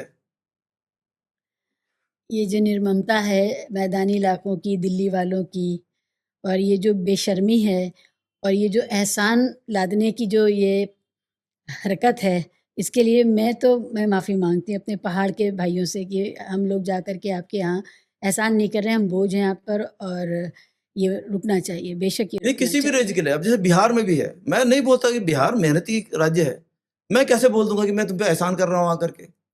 बिहार का आदमी हर जगह जा रहा है, मेहनत करता है, हर जगह का तो भारत ये का एक एहसास मजदूर, दिलाना लोगों मेहनत को। कश आदमी हाँ अपनी मेहनत से ही जिंदा बिल्कुल। है। अब उसको एहसास, उसको बार बार बुलाया जा रहा है कि तुम क्या हो जी, हमारे पास पैसा है, हम तुमको खरीद देंगे, हम आ रहे हैं, एहसान कर रहे हैं, तो मत आओ भैया। माफ़ कर दीजिएगा और आप इस पर बात करिए, पहाड़ के लोग इस पर ज़्यादा से ज़्यादा बात करें और हमारी अकल ठिकाने लगाएं और व्यवस्था और सिस्टम की भी अकल ठिकाने लगाएं। अगर ये नहीं बचे, हमारे पहाड़ नहीं बचे, तो देश क्या ही बचेगा। बिल्कुल। मैं बहुत ज़्यादा अंदर से परेशान हो रही हूँ ये सुन के कि हम कर क्या रहे हैं पहाड़ों के साथ। नहीं और देखिए, जब सोनम साहब जो कर रहे हैं उनको देशद्रोही और उनको सीआईए का एजेंट और पता नहीं क्या क्या कहा जा रहा है। बड़ा अफसोसनाक है कि जैसे ही कोई किसी कमी पर, किसी गलत बात पर सवाल उठाता है तो ऐसा भक्त क्लास पैदा हो गया है कि सरकार बाद में जवाब देती है, ये लोग पहले घोषित कर देते हैं। नहीं मैं इसमें एक बात कहना चाहता हूँ। देखिए सोनम वांगचुक क्या करते हैं मुझे नहीं पता, मैं एक चीज बोल रहा हूँ कि जो सवाल है, जो सवाल उसने उठाया वो इम्पोर्टेंट मैं वही कह रही हूँ। है। और दूसरी चीज है कि हम हर एक लगा कोई ना कोई काम कर रहे होंगे, कोई मदद कहीं से ले रहा हो, हम भारत के नागरिक भी है ना, हम अपने क्षेत्र के रहने वाले भी हैं। मैं दिल्ली में रहता हूँ, मैं पहाड़ का रहने वाला हूँ। पहाड़ में जब कुछ चीज़ होता है मेरा सेंटिमेंट जगता है, मेरे को बोलना पड़ता है, मैं जाता हूँ, कुछ भी नहीं हो तब भी जाता हूँ। तो मैं अपने नागरिक का एक कर्तव्य तो करूंगा ना, चाहे मैं कुछ भी काम करूँ, किसी भी जगह हूँ, कोई भी मेरी आइडेंटिटी हो। हर एक की कई एक्वायर्ड आइडेंटिटी आइडेंटिटीज बहुत बहुत सी सारी होती हैं, होती है। प्रोफेशनल होती जी जी हैं। जी जी बिल्कुल। मैं कल एक रील देखी, मैंने शायद शेयर भी किया फेसबुक पर, लाइक वाइक तो किया था। वो बुजुर्ग थे, लद्दाख के बुजुर्ग थे, वो ये कह रहे थे कि 370 जब थी तब लद्दाख ज़्यादा प्रोटेक्टेड था, हमसे गलती हुई, हमने इसका जश्न मनाया, वो ये कह रहे थे। तो मुझे ताज्जुब हुआ। और एक बहुत युवा भाजपा के विधायक, वो भी जो अभी तक बहुत ज़्यादा हर बात पर जो ट्राइफरकेशन है और इन सब चीज़ों पर बड़ा सपोर्ट कर रहे थे, वो भी अब विरोध में बोल रहे हैं कि नहीं हमारे लिए अच्छा नहीं हुआ। तो अब्दुल की चूड़ी टाइट करने के चक्कर में बहुत कुछ ऐसा हो रहा है जो बिल्कुल नहीं होना चाहिए। कश्मीरियों के साथ जो आप कर रहे हैं, जो हो रहा है, जो उनकी इकॉनमी को ध्वस्त किया जा रहा है, जो कुछ हुआ, आप जाएंगे वहाँ जा कर के देखेंगे लोग वाकई बहुत परेशान हैं। लेकिन उसके साथ साथ जो जम्मू के लोग हैं वो भी परेशान हैं। अब उनको भी अब लग रहा है कि ये 370 का एब्रोगेशन जो है वो हमारा प्रोटेक्शन था। अब उनकी शिकायत ये जम्मू वालों की कि मैदानी इलाकों के लोग आ करके ज़मीन खरीद रहे हैं और अब हम यहाँ से जाएंगे, हमें मजबूर कर दिया जाएगा, हमारी नहीं चलेगी हमारे क्षेत्र में। यही लद्दाख का है, यही असल जम्मू में का क्या एक बड़ी चालाकी का खेल है, धूर्तता का खेल भी है। धूर्तता का खेल ये है कि जैसे लद्दाख में जो हो रहा है, लद्दाख में जो हो रहा था, लद्दाख के लोगों से पूछो ना कि सही है गलत है। लद्दाख में जो हो रहा है उस बारे में सवाल पूछने के लिए जो है टीवी का एंकर जो है कनॉट प्लेस के अंकल आंटी से बात करता है, तो वो अंकल आंटी जो है व्हाट्सएप के गप पे आधारित अपने जवाब देते हैं। उनको अपने घर को छोड़ करके वो बाकी सब पे चर्चा करेंगे दुनिया की। पहाड़ में जो हो रहा है, उत्तराखंड में जो युवा सड़क पे है, तो उसके सवाल के जवाब तो उत्तराखंड में भी पूछने पड़ेंगे ना। सवाल है कि उसके सवाल जवाब में जो दिल्ली में जाके, गुड़गांव में जाके किसी को पूछूंगा तो वो तो बोलेगा कि सड़क पे आए हुए हैं, ऐसी होता है वैसी होता है, सब चीज आजकल जो है संवेदन। उनको प्रोटेस्ट जो है हाँ। इतना भारी बुराई लगती है आजकल प्रोटेस्ट। लोग ये नहीं सोचते कि अपना काम धाम घर द्वार छोड़ करके नौजवान बच्चे प्रोटेस्ट में बैठे हैं या बुजुर्ग प्रोटेस्ट में बैठे हैं, तो वो क्यों बैठे हैं, नहीं तो उसका दिल्ली वाले मर्म जब नहीं प्रोटेस्ट में समझता बैठे कोई। तो क्रांति समझ रहे थे। जब केजरीवाल बैठा था यहाँ, लोगों ने उससे बड़ी क्रांति आ गई। तो तुम प्रोटेस्ट करो तो सब कुछ अच्छा है, तुम रेजिडेंट वेलफेयर एसोसिएशन के लिए करो तो बढ़िया है, तुम मेरा लगा दो सड़क पे तो सड़क जाम नहीं होती है, दूसरा करते तो जाम होती है। तो ये जो पूरे जो सुविधा का सत्य जिसे बोलते हैं ना, सुविधाजनक तरीके से इस्तेमाल करना चीज़ों को, कन्वीनियंटली जो आर्गुमेंट को इस्तेमाल करते हैं, वो पिछले कुछ सालों में हुआ। मीडिया का काम केवल ये हो गया कि भाई वो प्लेटर में आपको प्रस्तुत करके चीज़ें दे रहा है, ट्विस्ट करके जो है फैक्ट को, क्योंकि उनको अपने मालिक की सेवा करनी है। तो मालिक के इंटरेस्ट लद्दाख में है, मालिक के इंटरेस्ट उत्तराखंड में, मालिक के इंटरेस्ट बिहार में भी हैं। तो इस झारखंड और छत्तीसगढ़ में सती है। में तो मालिक के पत्रकार हैं, वो मालिक के ही हैं, तो बस मालिक के लिए काम कर रहे हैं। आपने इंडिजिनस लोग कहे जिसमें ट्राइबल्स आते हैं और उनकी कोई सुनवाई नहीं हो रही, आपने कहा पहाड़ों पर। देखिए ये बदनीयती और ये क्रूरता शुरू हुई थी छत्तीसगढ़ और ये आपके झारखंड, बिहार, उत्तर प्रदेश के इलाके, इन सब के ट्राइबल्स को, बस्तर वगैरह के ट्राइबल, इन सबको तो पहले नक्सल करके सबको क्रिमिनलाइज कर दिया गया, उनकी आइडेंटिटी को। अगर कोई ट्राइबल अपने लिए कुछ भी मांग ले या कोई भी शिकायत अपने हालात की कर दे तो उसको नक्सल कह दिया जाता है। ये वहाँ से शुरू हुआ और ये पहाड़ों पर भी पहुँच गया है। तो हमारे लोगों में ये इतनी सी समझ नहीं है कि जो जहाँ रह रहा है वहाँ के हालात के बारे में अगर आपको बता रहा है, असुरक्षा की बात बता रहा है अपनी, तो आप उसको देशद्रोही और नक्सल और ये सब बोलने लगते हैं। नहीं, ये जब 90 के दशक में, 90 में जब जो है हमारे यहाँ जो तथाकथित उदारीकरण की प्रक्रिया शुरू हुई, अब ये नाम भी बड़ा, क्योंकि ये उदारीकरण के दौर में सबसे ज्यादा अनुदार लोग हो गए। हाँ। हकीकत बात देखिए, उदारीकरण जैसे नाम जो दिया वो इतना गलत नाम था, क्योंकि उसने हमारे यहाँ सबसे ज्यादा जो है एक हार्डकोर कंस्टिट्यूएंसी तैयार कर दी और कहा कि विकास के लिए तो जो है कुछ ना कुछ तो करना पड़ेगा ना, कुछ लोगों की तो बलि देनी पड़ेगी, ये एक आर्गुमेंट दिया गया। मुझे आज भी याद है शहर के लोग दिल्ली के धन्ना सेठ यही कहते हैं कि भाई कुछ विकास होगा तो कुछ तो पड़ेगा। तो मैं कहता हूँ विकास कनॉट प्लेस में क्यों नहीं होता, ग्रेटर कैलाश में क्यों नहीं विकास करा लो जरा अपने घर के आसपास।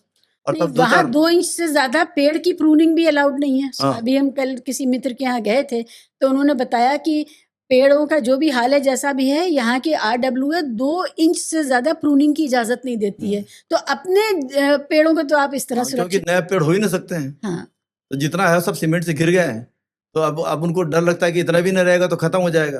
तो मेरा कहना है कि भाई हर जगह पे लोगों की चिंता है। और एक बार मैं तमिलनाडु में गया था, ये सवाल एक जगह उठा था, तो कहा कि भाई यहाँ पर ये बन रहा है तो राष्ट्र हित में तो कुछ लोगों की बलि देना जरूरी है, मछुआरे थे। तो उन्होंने कहा कि भाई राष्ट्र हित तो आप लोग क्यों नहीं देते अपनी बलि, आपको हमारी बलि क्यों चाहिए बार बार, गरीब आदमी की, मछुआरों की, दलितों की, आदिवासियों की, कुछ अपनी बलि भी दे के दिखा दो ना। आपके संसाधन तो ठीक ठाक हैं, आप तो प्रोटेक्टेड हैं, वेल प्रोटेक्टेड वर्ल्ड एरिया में रहते हैं।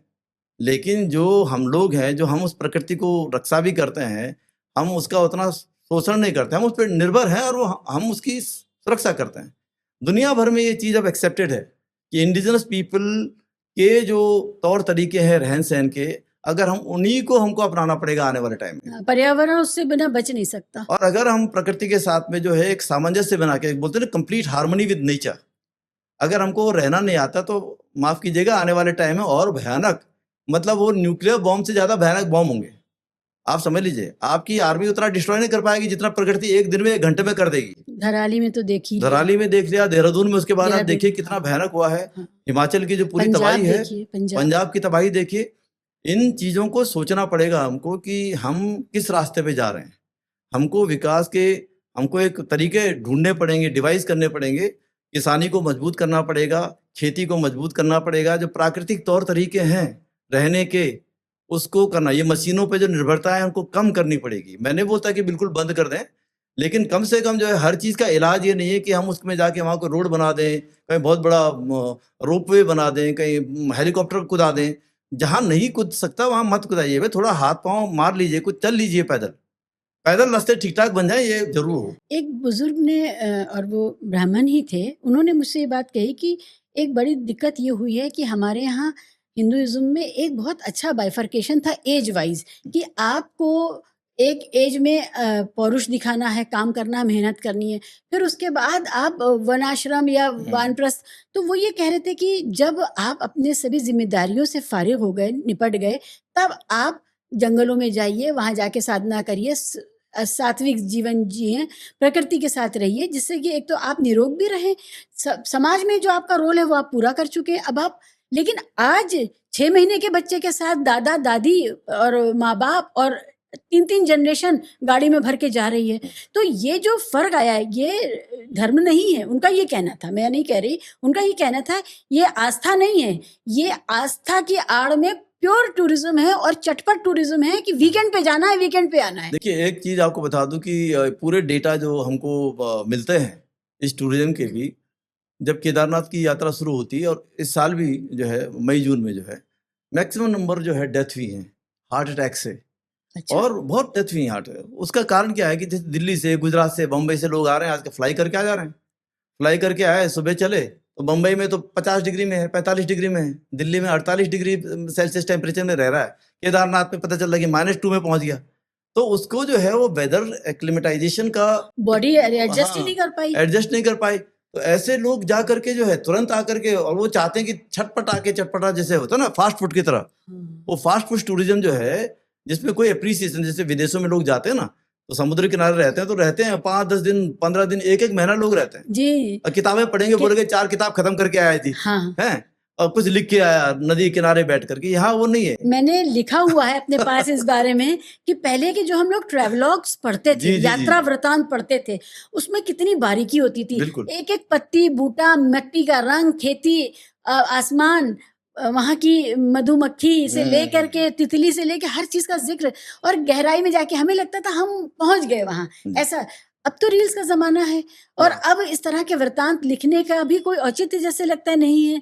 तो ये जो चटपट टूरिज़्म है, हाँ। 2 मिनट्स वाला, इसने बहुत बर्बाद किया, हमारे नहीं, अंदर गहराई को ख़त्म कर दिया है। नहीं, बिल्कुल गहराई भी और संवेदनाएं भी खत्म हुई हैं। जो हमको लगता है इसने बिल्कुल आपको मैकेनिकल बना लिया, जो चीज़ों को केवल ये देख रहा है कि मैं पैसे से खरीद सकता हूँ। I can go to that place, I can go to this place because I have money. मैं तुमने मनी तो है, लेकिन उसके साथ संवेदना, जब आप संवेदनशील बनेंगे तो आप वाक़ई में चीज़ों को एन्जॉय कर सकते हैं। आपने अच्छा याद दिलाया, एक ट्रैकिंग में भी अभी किसी को हार्ट फेल हुआ, क्योंकि दिल्ली में नहीं, बहुत सारे हार्ट गुड़गांव फेल में रहते थे वो, और गुड़गांव में तो वो अपनी कॉर्पोरेट लाइफ में थे, दिन भर स्क्रीन के आगे बैठते थे, वहां जाके अचानक ट्रैकिंग की तो वो दिल पे हाँ, वजन हाँ। पड़ गया कि उसको मैं तो आदत आपको नहीं दिल बिल्कुल, को बिल्कुल। उस हार्डशिप की, तो जाहिर है। मैं बता रहा हूँ कि ये पूरे जो पिछले 3-4 साल, 5 साल का डेटा है लगातार, और वो हालाँकि अभी गवर्नमेंट ये डेटा इतना ज़्यादा ईज़िली नहीं अवेलेबल कराती है, कि आप देखिए फर्स्ट 2 मंथ्स में जब लोग जाते हैं और बड़ी हैवी वहाँ पर मतलब प्रेज़ेंस होती है, लोग बहुत हैं वहाँ पर। तो उसके कारण से क्या होता है कि कई लोग तो हेलीकॉप्टर से गए, कई गए टेम्परेचर कम है, और कई लोग को जो है, जैसे एक और प्रॉब्लम जो हिल्स में आती है, जो प्लेन्स के लोग कई बार जो है उसको खाली ये सोचते हैं कि गाड़ी जा सकती है, जाते गाड़ी जाने के बावजूद भी जो दूसरी चीज़ है वो है हाइट वाला जो इश्यू है। एल्टीट्यूड। तो एल्टीट्यूड के उस पे चलते जब बड़े आप देखते हैं गॉर्जेस नीचे और बड़े माउंटेन्स देखते हैं, तो एक घबराहट सी होती है, और वो लोग के लिए लोग प्रिपेयर नहीं होते। आपने फोटो तो देख लिया, लेकिन आप आके आ रहे हैं, सड़क पे चल रहे हैं जैसे, उसका साइकोलॉजिकल तो बर्डन बहुत, होता तो है। वो जो बॉडी पे असर है, या जैसे रेन्स हैं। अब मैं आपको बता दूं कि पहाड़ों में मौसम क्विकली चेंज होता है, कभी भी बदल जाता है। अभी धूप होगी, अभी बारिश होगी, अभी बारिश होगी बहुत तेज, और 20 मिनट बाद जो है आपको तेज धूप दिखाई देगी। तो ये जो फास्ट वहाँ पर चेंज होता है, वो लोग प्रिपेयर नहीं होते हमारे यहाँ। और उसके कारण से क्या होता है कि जैसे बारिश जो होती है ना, बहुत भयानक होती है, धड़ धड़ धड़ धड़ धड़ धड़ ऐसे जो होती है। तो ये सब हमारे जो खास करके जिनके बीपी हाई होता है, उनको बहुत दिक्कतें होती हैं। और ये पिछले 5-7 साल का डेटा है, रेगुलर जो है, बहुत मतलब कम से कम 40-50 से ऊपर डेथ हर साल स्टार्टिंग के 2 महीने में हुई है। ये तो रिपोर्टेड ही नहीं बहुत प्रॉपरली। कम रिपोर्टेड नहीं होती इतना, जी। और इतनी संख्या में लोग आते हैं, तो कैसे वो मतलब मैनेज करना बड़ा मुश्किल है। रावत साहब बताइए, वहाँ पर पहाड़ों में इस वक्त एग्रेरियन सिचुएशन कैसी है? क्योंकि जिस तरह की बाढ़ आ रही है, बादल फट रहा है, और हमने देखा खेत के खेत बह गए, लोगों के मवेशी बह बह गए, ख़त्म हो गए, या मलबे में दबे हुए हैं गाय भैंस। तो ये वहाँ का जो रूरल इकोनॉमी है उसका तो बहुत बड़ा हिस्सा है ये। कैसे मैनेज हो रहा है? वो लोग क्या पलायन के लिए विवश हो जाएंगे? और इन जनरल एग्रेरियन क्राइसिस हम सुनते हैं पहाड़ों पर भी है, जिसमें जो एनिमल हस्बेंड्री है उसमें सिर्फ गाय चाहिए, और वो बैल नहीं चाहिए, या उस तरह का है। तो ये सब देखिए, पहाड़ों की में खेती जो है वो मैदानी इलाकों की तरह तो नहीं है। जितने बड़े-बड़े हमारे यहाँ पर इतनी बड़ी लैंड होल्डिंग्स नहीं हैं। लैंड होल्डिंग का जो उत्तराखंड का क्षेत्र है, वो तराई का क्षेत्र है केवल। रुद्रपुर या शहीद उधम सिंह नगर जिसे बोलते हैं, या हरिद्वार का इलाका जो बिल्कुल यूपी का जैसे जोन है, जहाँ पर बड़े बड़े फार्म हाउसेस हैं 100 एकड़ के 500 एकड़ के, उन पे कोई एक्ट नहीं हुआ। उत्तराखंड के बाकी हिमालयी क्षेत्रों में तो 1 बीघा जमीन होना मतलब बहुत बड़ी बात है, वो मिलेगी नहीं लोगों के पास में, इतना बहुत कम कम जमीनें हैं। हाँ, अब जो कुछ कॉर्पोरेट टाइप के लोग हैं जो दिल्ली से इन्वेस्टमेंट करते हैं, उनके पास से ज़रूर कुछ न कुछ आ गया है, इधर-उधर सर्कमवेंट करके लॉ को ये ज़मीनें हो ले। रहा है? अब तो लोग जाग रहे हैं, लेकिन ऐसे हुआ है पिछले 10 साल में बहुत हुआ है कि जो ज़मीनें गई हैं, क्योंकि वहाँ वैसे आप घर लेने के लिए नहीं ले सकते थे, लेकिन रिज़ॉर्ट बनाने के लिए ले सकते हो। ये ये कानून सब है? चीज़ है। ये तो कानून में था तो लोगों ने लिया, बनाए, बहुत सारे बाहर के लोग आ गए क्योंकि इन्वेस्टमेंट के नाम पे, और काफ़ी लोगों ने बना लिए।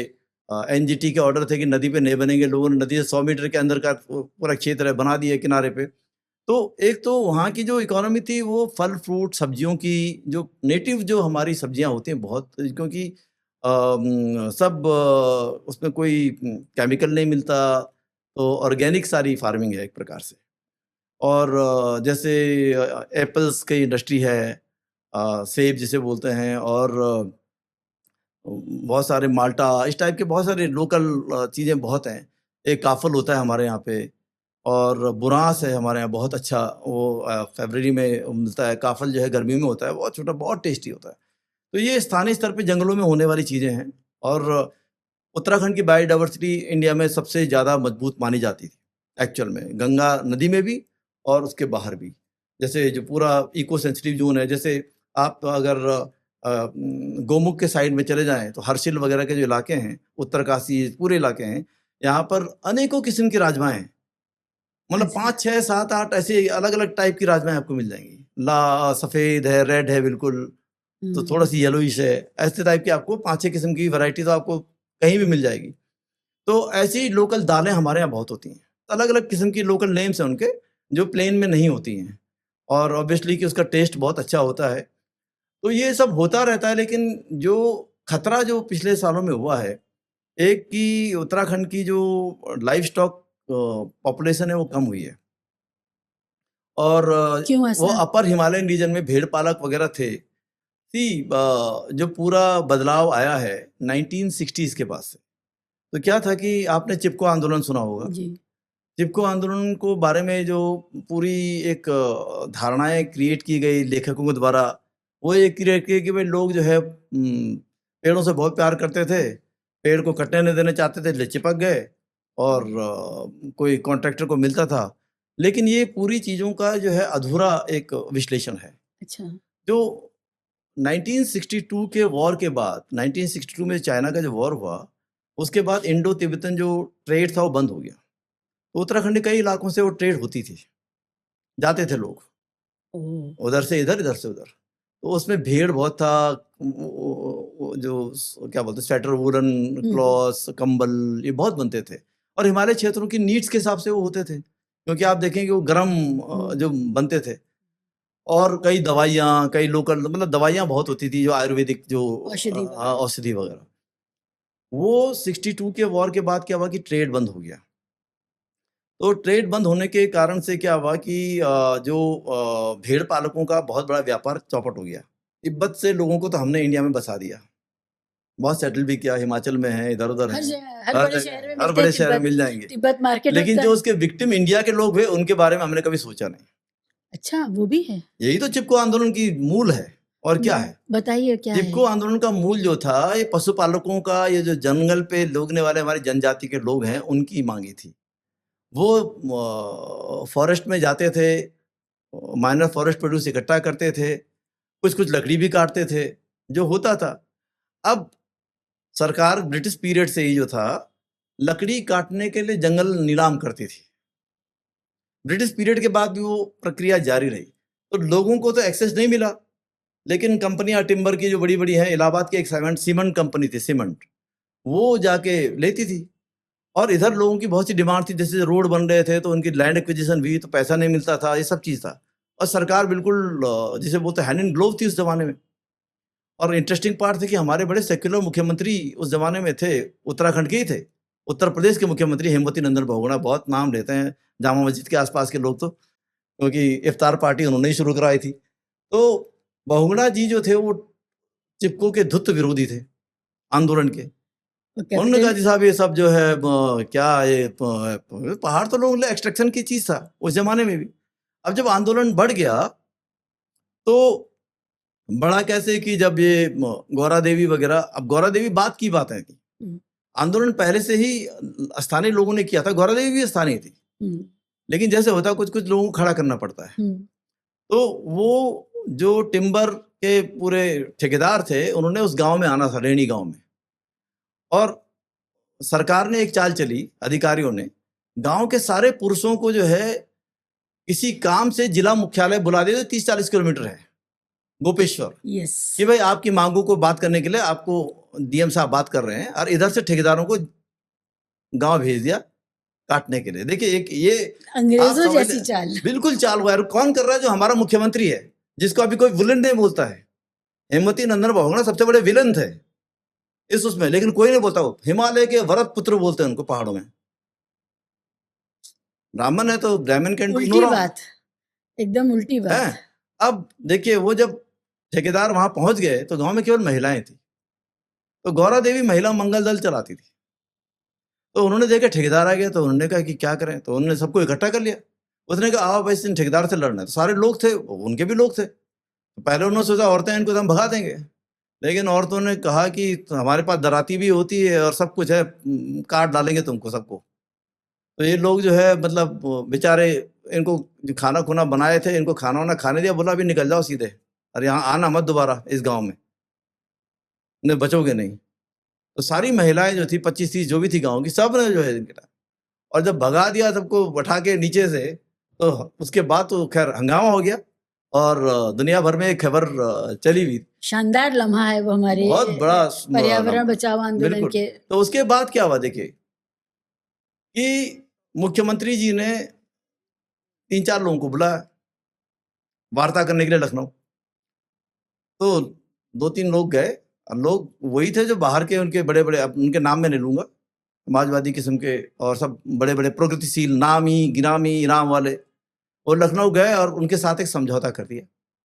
क्या वो पहाड़ के लोग थे? पहाड़ के लोग थे, पहाड़ी, अरे सजातीय भी थे। ओह अच्छा। तो उसके बाद क्या हुआ कि ये घोषणा कर दी गई। अब ये आंदोलन, सरकार जो है चाहती है कि लोग जो है पर्यावरण का इतना सम्मान कर रहे हैं, और पहाड़ के लोग तो पर्यावरण प्रेमी हैं, तो सरकार उनकी मांगों को स्वीकार कर रही है, और अब जंगल में कोई नहीं जाएगा। देखिए क्या चालाकी से खेल खेला गया। इसलिए चिपको आंदोलन जो है वो उसने डाइवर्ट कर दी चीजें। तो सरकार ने वन निगम की घोषणा कर दी, ये अब ठेकेदार नहीं करेंगे, वन निगम अब काम करेगा। कॉर्पोरेशन देखिए बनाएंगे, मतलब सरकारी कॉर्पोरेशन। सरकार अगर पेड़ों को काटे तो ठीक है, और माफिया काटे तो ये भी तो माफियागिरी है। तो वन निगम बना के लोगों के फॉरेस्ट एक्सेस को जो थोड़ा बहुत था वो भी बंद कर दिया गया। लो, तो आपको पता है कि क्या हुआ उसके बाद? लोग तो ठगे ठगे रह गए, जब घर गए। तो लोगों ने उसके बाद एक और आंदोलन किया जिसको ज्यादा चर्चा नहीं करते हैं, क्योंकि वो आपकी पोल खोलता है। उसका नाम था छीनो झपटो आंदोलन। छीनो झपटो आंदोलन। हाँ, उसमें कहा कि अगर फॉरेस्ट वाला हमको रोकेगा तो हम इसको पकड़ेंगे और हम जाएंगे।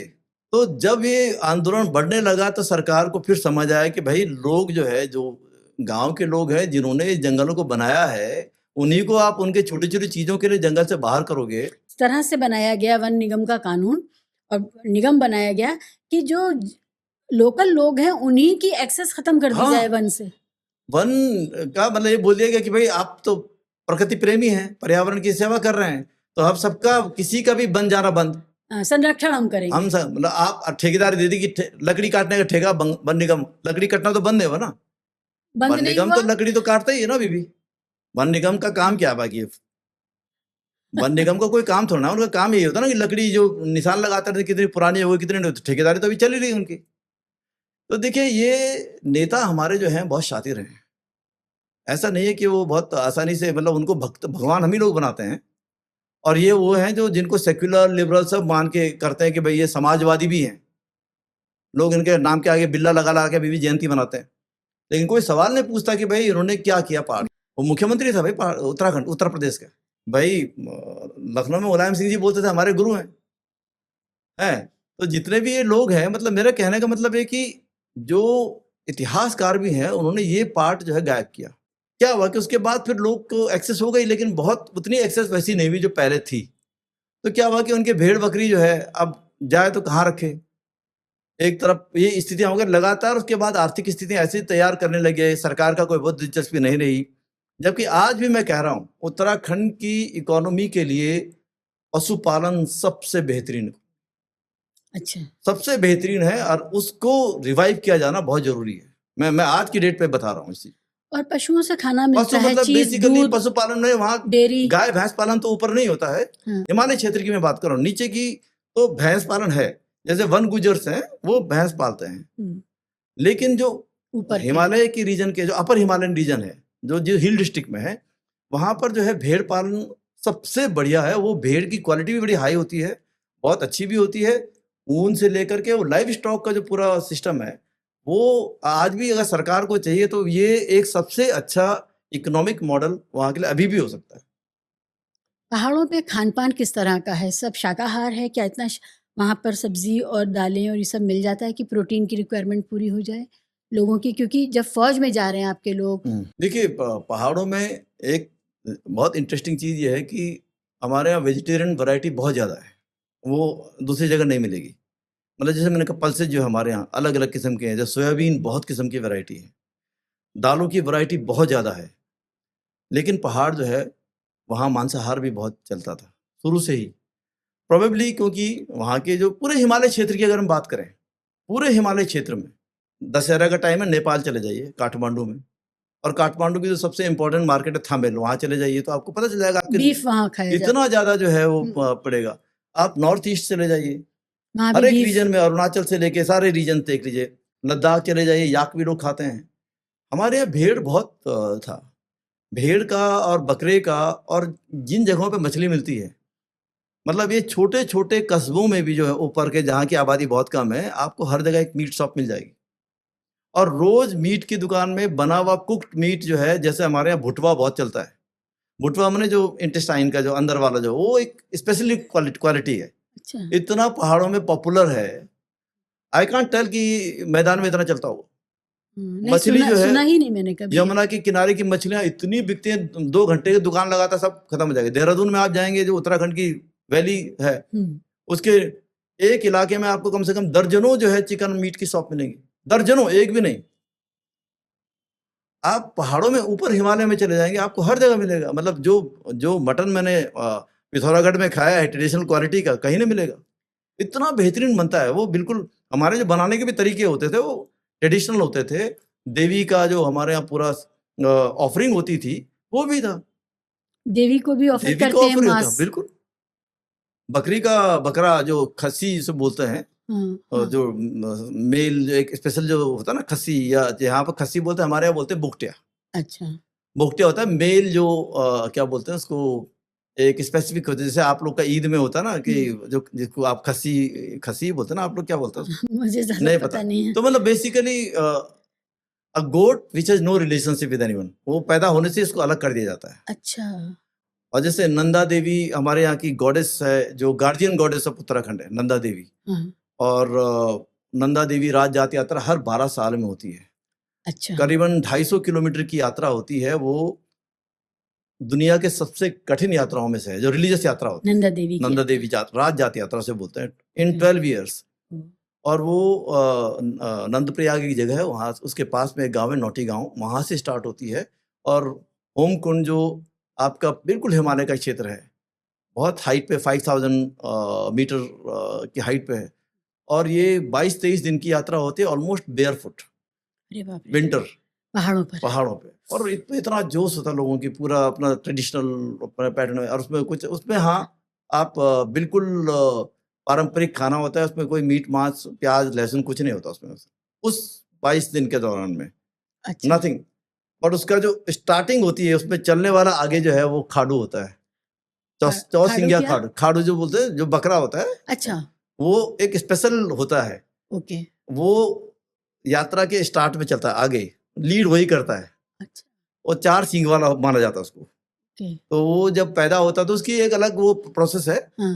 जैसे नेक्स्ट ईयर के लिए अभी किसी ने डिक्लेयर किया कि 4 सींग वाला हमारा हो गया है, तो वो लीड करता है। और जब वहाँ यात्रा पहुंचती है 22 दिन बाद, तो उसको छोड़ दिया जाता है।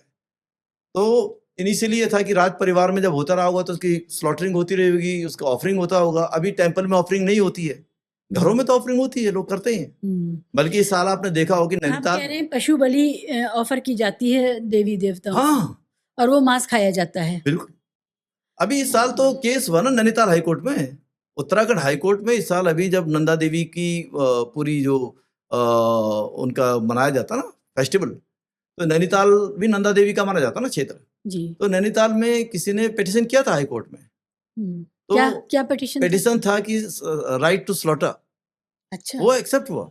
अच्छा। इस साल का ही है, अभी जुलाई में, पिछले महीने की बात है, जब बड़ा फेस्टिवल चला था, तो उन्होंने कहा कि हाँ टेम्पल में नहीं करेंगे, आप कहीं थोड़ा सी सेफ जगह में करेंगे, बट अलाउ किया। तो मुसलमानों के मीट शॉप क्यों बंद करवाते हैं वहाँ के हिंदू नेता? देखिए फिर वही बात आ गई कि मुझे वहाँ के हिंदू नेताओं का तो मुझे पता नहीं, दिल्ली के हिंदू नेताओं को मुझे पता है जो कराते हैं, यूपी में करा रहे हैं, वहाँ पर किसका कराएंगे, कहाँ कराएंगे? उतना है जो जितना भी होगा ये मैदान के इलाके में होगा, पहाड़ों में शॉप बहुत कम है इतनी, एक कोई होगी दुकान में, वो उस पर डिपेंड ही करता है। शायद हम भी जो वो है नैरेटिव है मीडिया में, सोशल नैरेटिव जो मीडिया में मीडिया हम में नैरेटिव जो है वो दूसरे किस्म का। देखिए मीडिया में दो तरह के नैरेटिव उत्तराखंड के बारे में, एक तो सोशल जस्टिस बिरादरी के लोग हैं जिनको लगता है उत्तराखंड में इतना ब्राह्मणवादी है कि दलित बिल्कुल मार पीट के उसका जीना मुश्किल है, एक वो नैरेटिव वाला है। दूसरा नैरेटिव उसको स्वर्ग वाला नैरेटिव बनाता है कि उत्तराखंड में देवभूमि। सच जो है इन दोनों के कहीं बीच में, ऐसा नहीं है कि बिल्कुल जो है उत्तराखंड में सबको पीट पाट के जो है वो बना दिया, ये बहुत झूठ है। उत्तराखंड में इतनी हिंसा नहीं है पहाड़ी क्षेत्रों में जितना बनाया जाता है, और क्योंकि अपराध भी नहीं है। ना बिल्कुल नहीं था, वो ब्रिटिश पीरियड से ही कहानी है। ब्रिटिश पीरियड से ही गजेटियर्स में ऐसे रिपोर्टेड हैं कि उत्तराखंड में हिल इलाके में जो अगर कभी जो क्रिमिनल्स ही पाए जाते थे वो मैदान के ही होते थे, वो भी ब्रिटिश ने लिखा हुआ है। आप सही कह रहे हैं, एक तो कंज्यूमरिज्म नहीं है। हाँ। ये बात मैं जब अभी इससे पहले आप बात कर रहे थे कि वहाँ के लोग अपने प्रकृति के साथ सामंजस्य के साथ जी रहे हैं, ये बात सच है कि वहाँ उस तरह का मटेरियलिज्म नहीं है। जो वहाँ पर उपलब्ध है उसी से उनकी ज़िंदगी गुजर रही है और वो उसमें खुश हैं। तो ये हम वहाँ से सीख सकते हैं, बजाय इसके कि हम यहाँ से फूड चेन्स लेके जा रहे हैं वहाँ पर, और हर तरह का दुनिया भर का खाना, फ्यूजन फूड और हर चीज़ वहाँ लेके जा रहे हैं। ये बहुत वहां पर भी एक क्लास पैदा हुई जो ऑफिशियल क्लास थी, क्योंकि सरकारी नौकरी पे डिपेंडेंस था। वो टीचर बने, फौज में गए, वो फिर वहां से जाके यहाँ से जाके वो चीज लाता है वहां वापस, भाई किसी घर बन गया, बढ़िया बढ़िया चीजें हैं। बट मुझे लगता है कि ये जो पिछले 5-7 साल हैं, केदारनाथ की आपदा के बाद, केदारनाथ का जो पूरा डिस्ट्रक्शन हुआ, जो बड़ी इतनी बड़ी ट्रेजेडी हुई, उसके बाद लोगों की समझ में आया कि कुछ प्रॉब्लम है जो पूरा मॉडल है डेवलपमेंट का। और मुझे लगता है कि अभी बहुत ज़्यादा नैरेटिव कम से कम हिल रीजन्स में बदल रहा है इस मॉडल के प्रति, ये डेवलपमेंट का जो पूरा मॉडल है। और इसीलिए जो है वो अब चैलेंज भी कर रहे हैं जो पॉपुलर नैरेटिव्स। जैसे अभी जब स्टूडेंट्स धरने पे हैं। जी हाँ, ये मैं आना चाहती थी इस पर।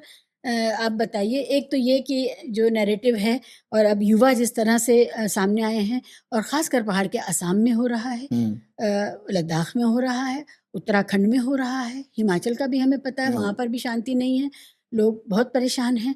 ये वहाँ ये जो पहाड़ी इलाकों के युवा हैं, इनका क्या मांग है, क्या कर रहे हैं ये? देखिए पहाड़ी इलाकों में एक बड़ी इंटरेस्टिंग चीज़ ये होती थी कि युवा जो था वो उसके 2-3 जॉब पक्के होते थे एक ज़माने में। जैसे फ़ौज उसके लिए बहुत ईज़ी था उसके लिए, और फ़ौज को भी था, क्योंकि भाई ऐसे लोग जो ऑलरेडी हिल्स में हैं वो उनके लिए ईज़ी है।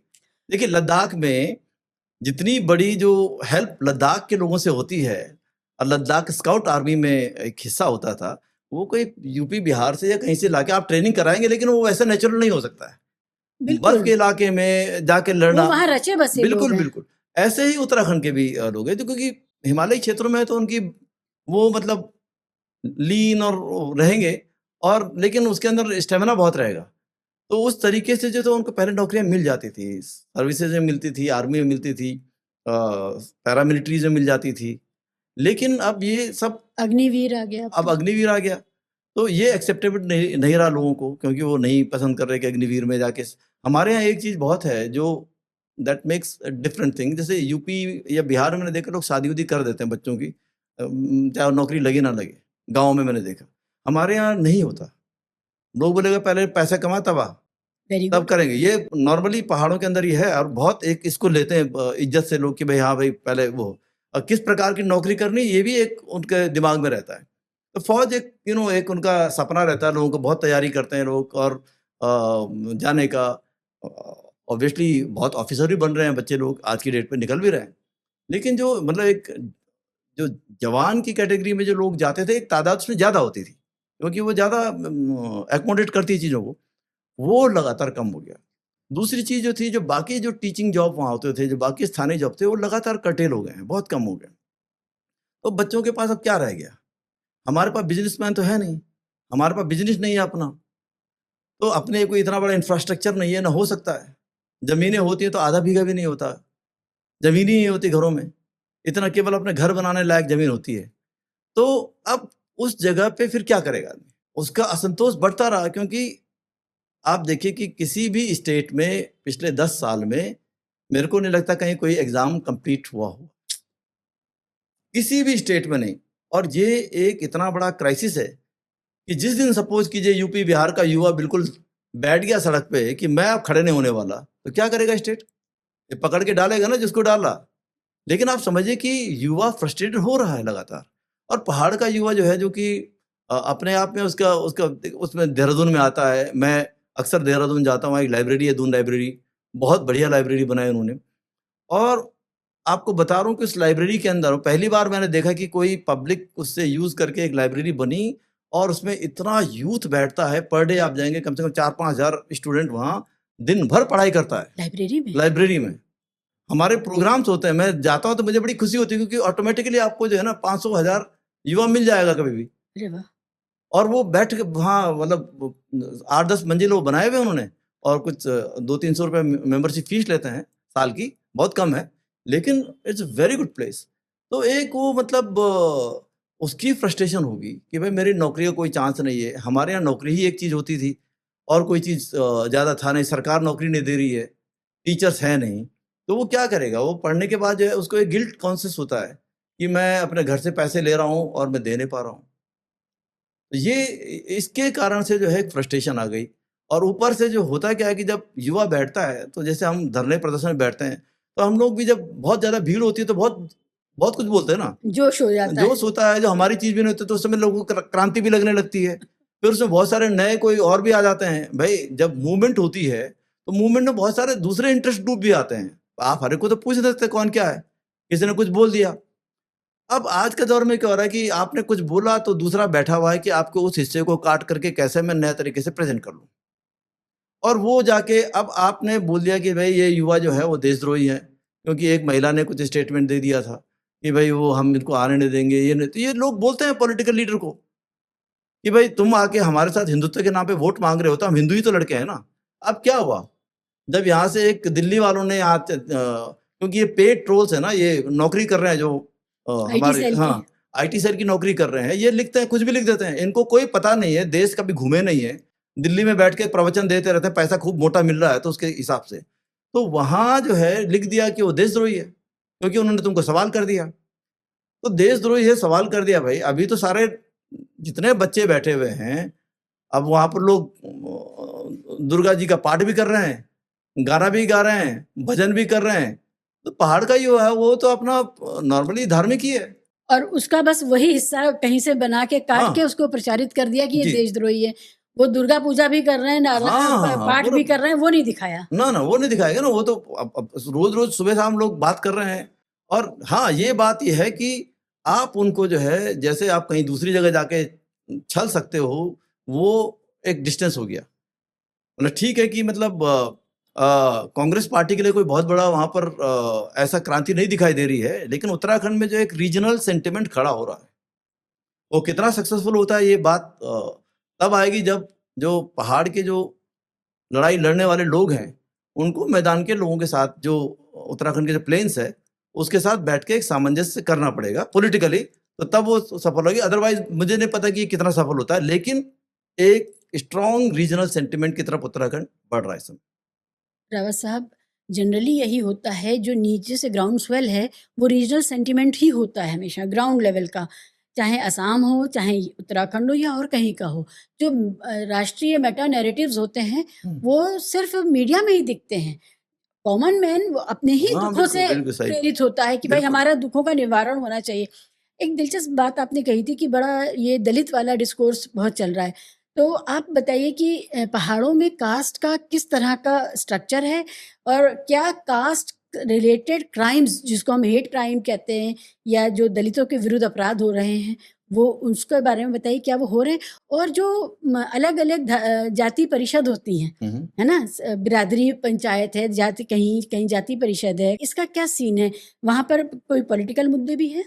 आप उसको देखिए तो इसके अलग-अलग ज़िले हैं। हुँ, जैसे डाइवर्स जो है वो यूपी है या हुँ, बिहार है, मतलब अगर अंदर से जब देखते हैं तो हमको पता चलता है बुंदेलखंड है, तो इधर पूर्वांचल है, वो बिल्कुल अलग है कल्चरली। वैसे ही उत्तराखंड भी जो है वो 13 जिले हैं लेकिन बिल्कुल डिफरेंट है। कहीं कंजर्वेटिविज्म ज़्यादा है, कहीं कम है। देखिए उत्तराखंड में फिजिकल वायलेंस ऑन दलित तो उतना नहीं है, लेकिन जो आइसोलेशन है वो है, कास्ट आइसोलेशन है। अब वो भी मैं बता रहा हूँ कि पॉकेट्स, मतलब सबके दायरे बटे दायरे हुए हैं। बांटे हुए हैं अलग। जैसे जो एक एरिया है जौनसार, हुँ, ये बिल्कुल देहरादून से जुड़ा हुआ यमुना की वैली का एरिया है। इस जौनसार में जो है वो रिजिड कास्ट सिस्टम है। एक बड़ा स्ट्रेंज चीज़ ये है कि पूरे के पूरे जौनसार को जो है मतलब ये एक बड़ा फ्रॉड भी मैं बोलूँगा, किया गया इंडिपेंडेंस के बाद से। और ये लड़ाई बहुत बड़ी थी जिसको कोई लड़ा नहीं। कांग्रेस के टाइम पे ये हुआ और बहुत शातिरपने में हुआ जब स्टार्टिंग में आज़ादी के बाद।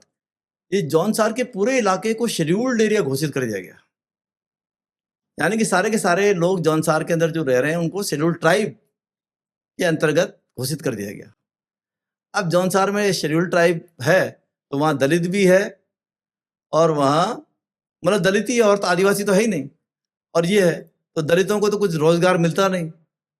वो जो रिजर्वेशन जौनसार का है वो सब ब्राह्मण ठाकुर ले लेते हैं, वो बोल के कि हम ट्राइबल हैं, जबकि वो सब एक फिक्टिशियस थिंग है। Jaunsar is not a tribal, Jaunsar is a region, एक क्षेत्र है वो।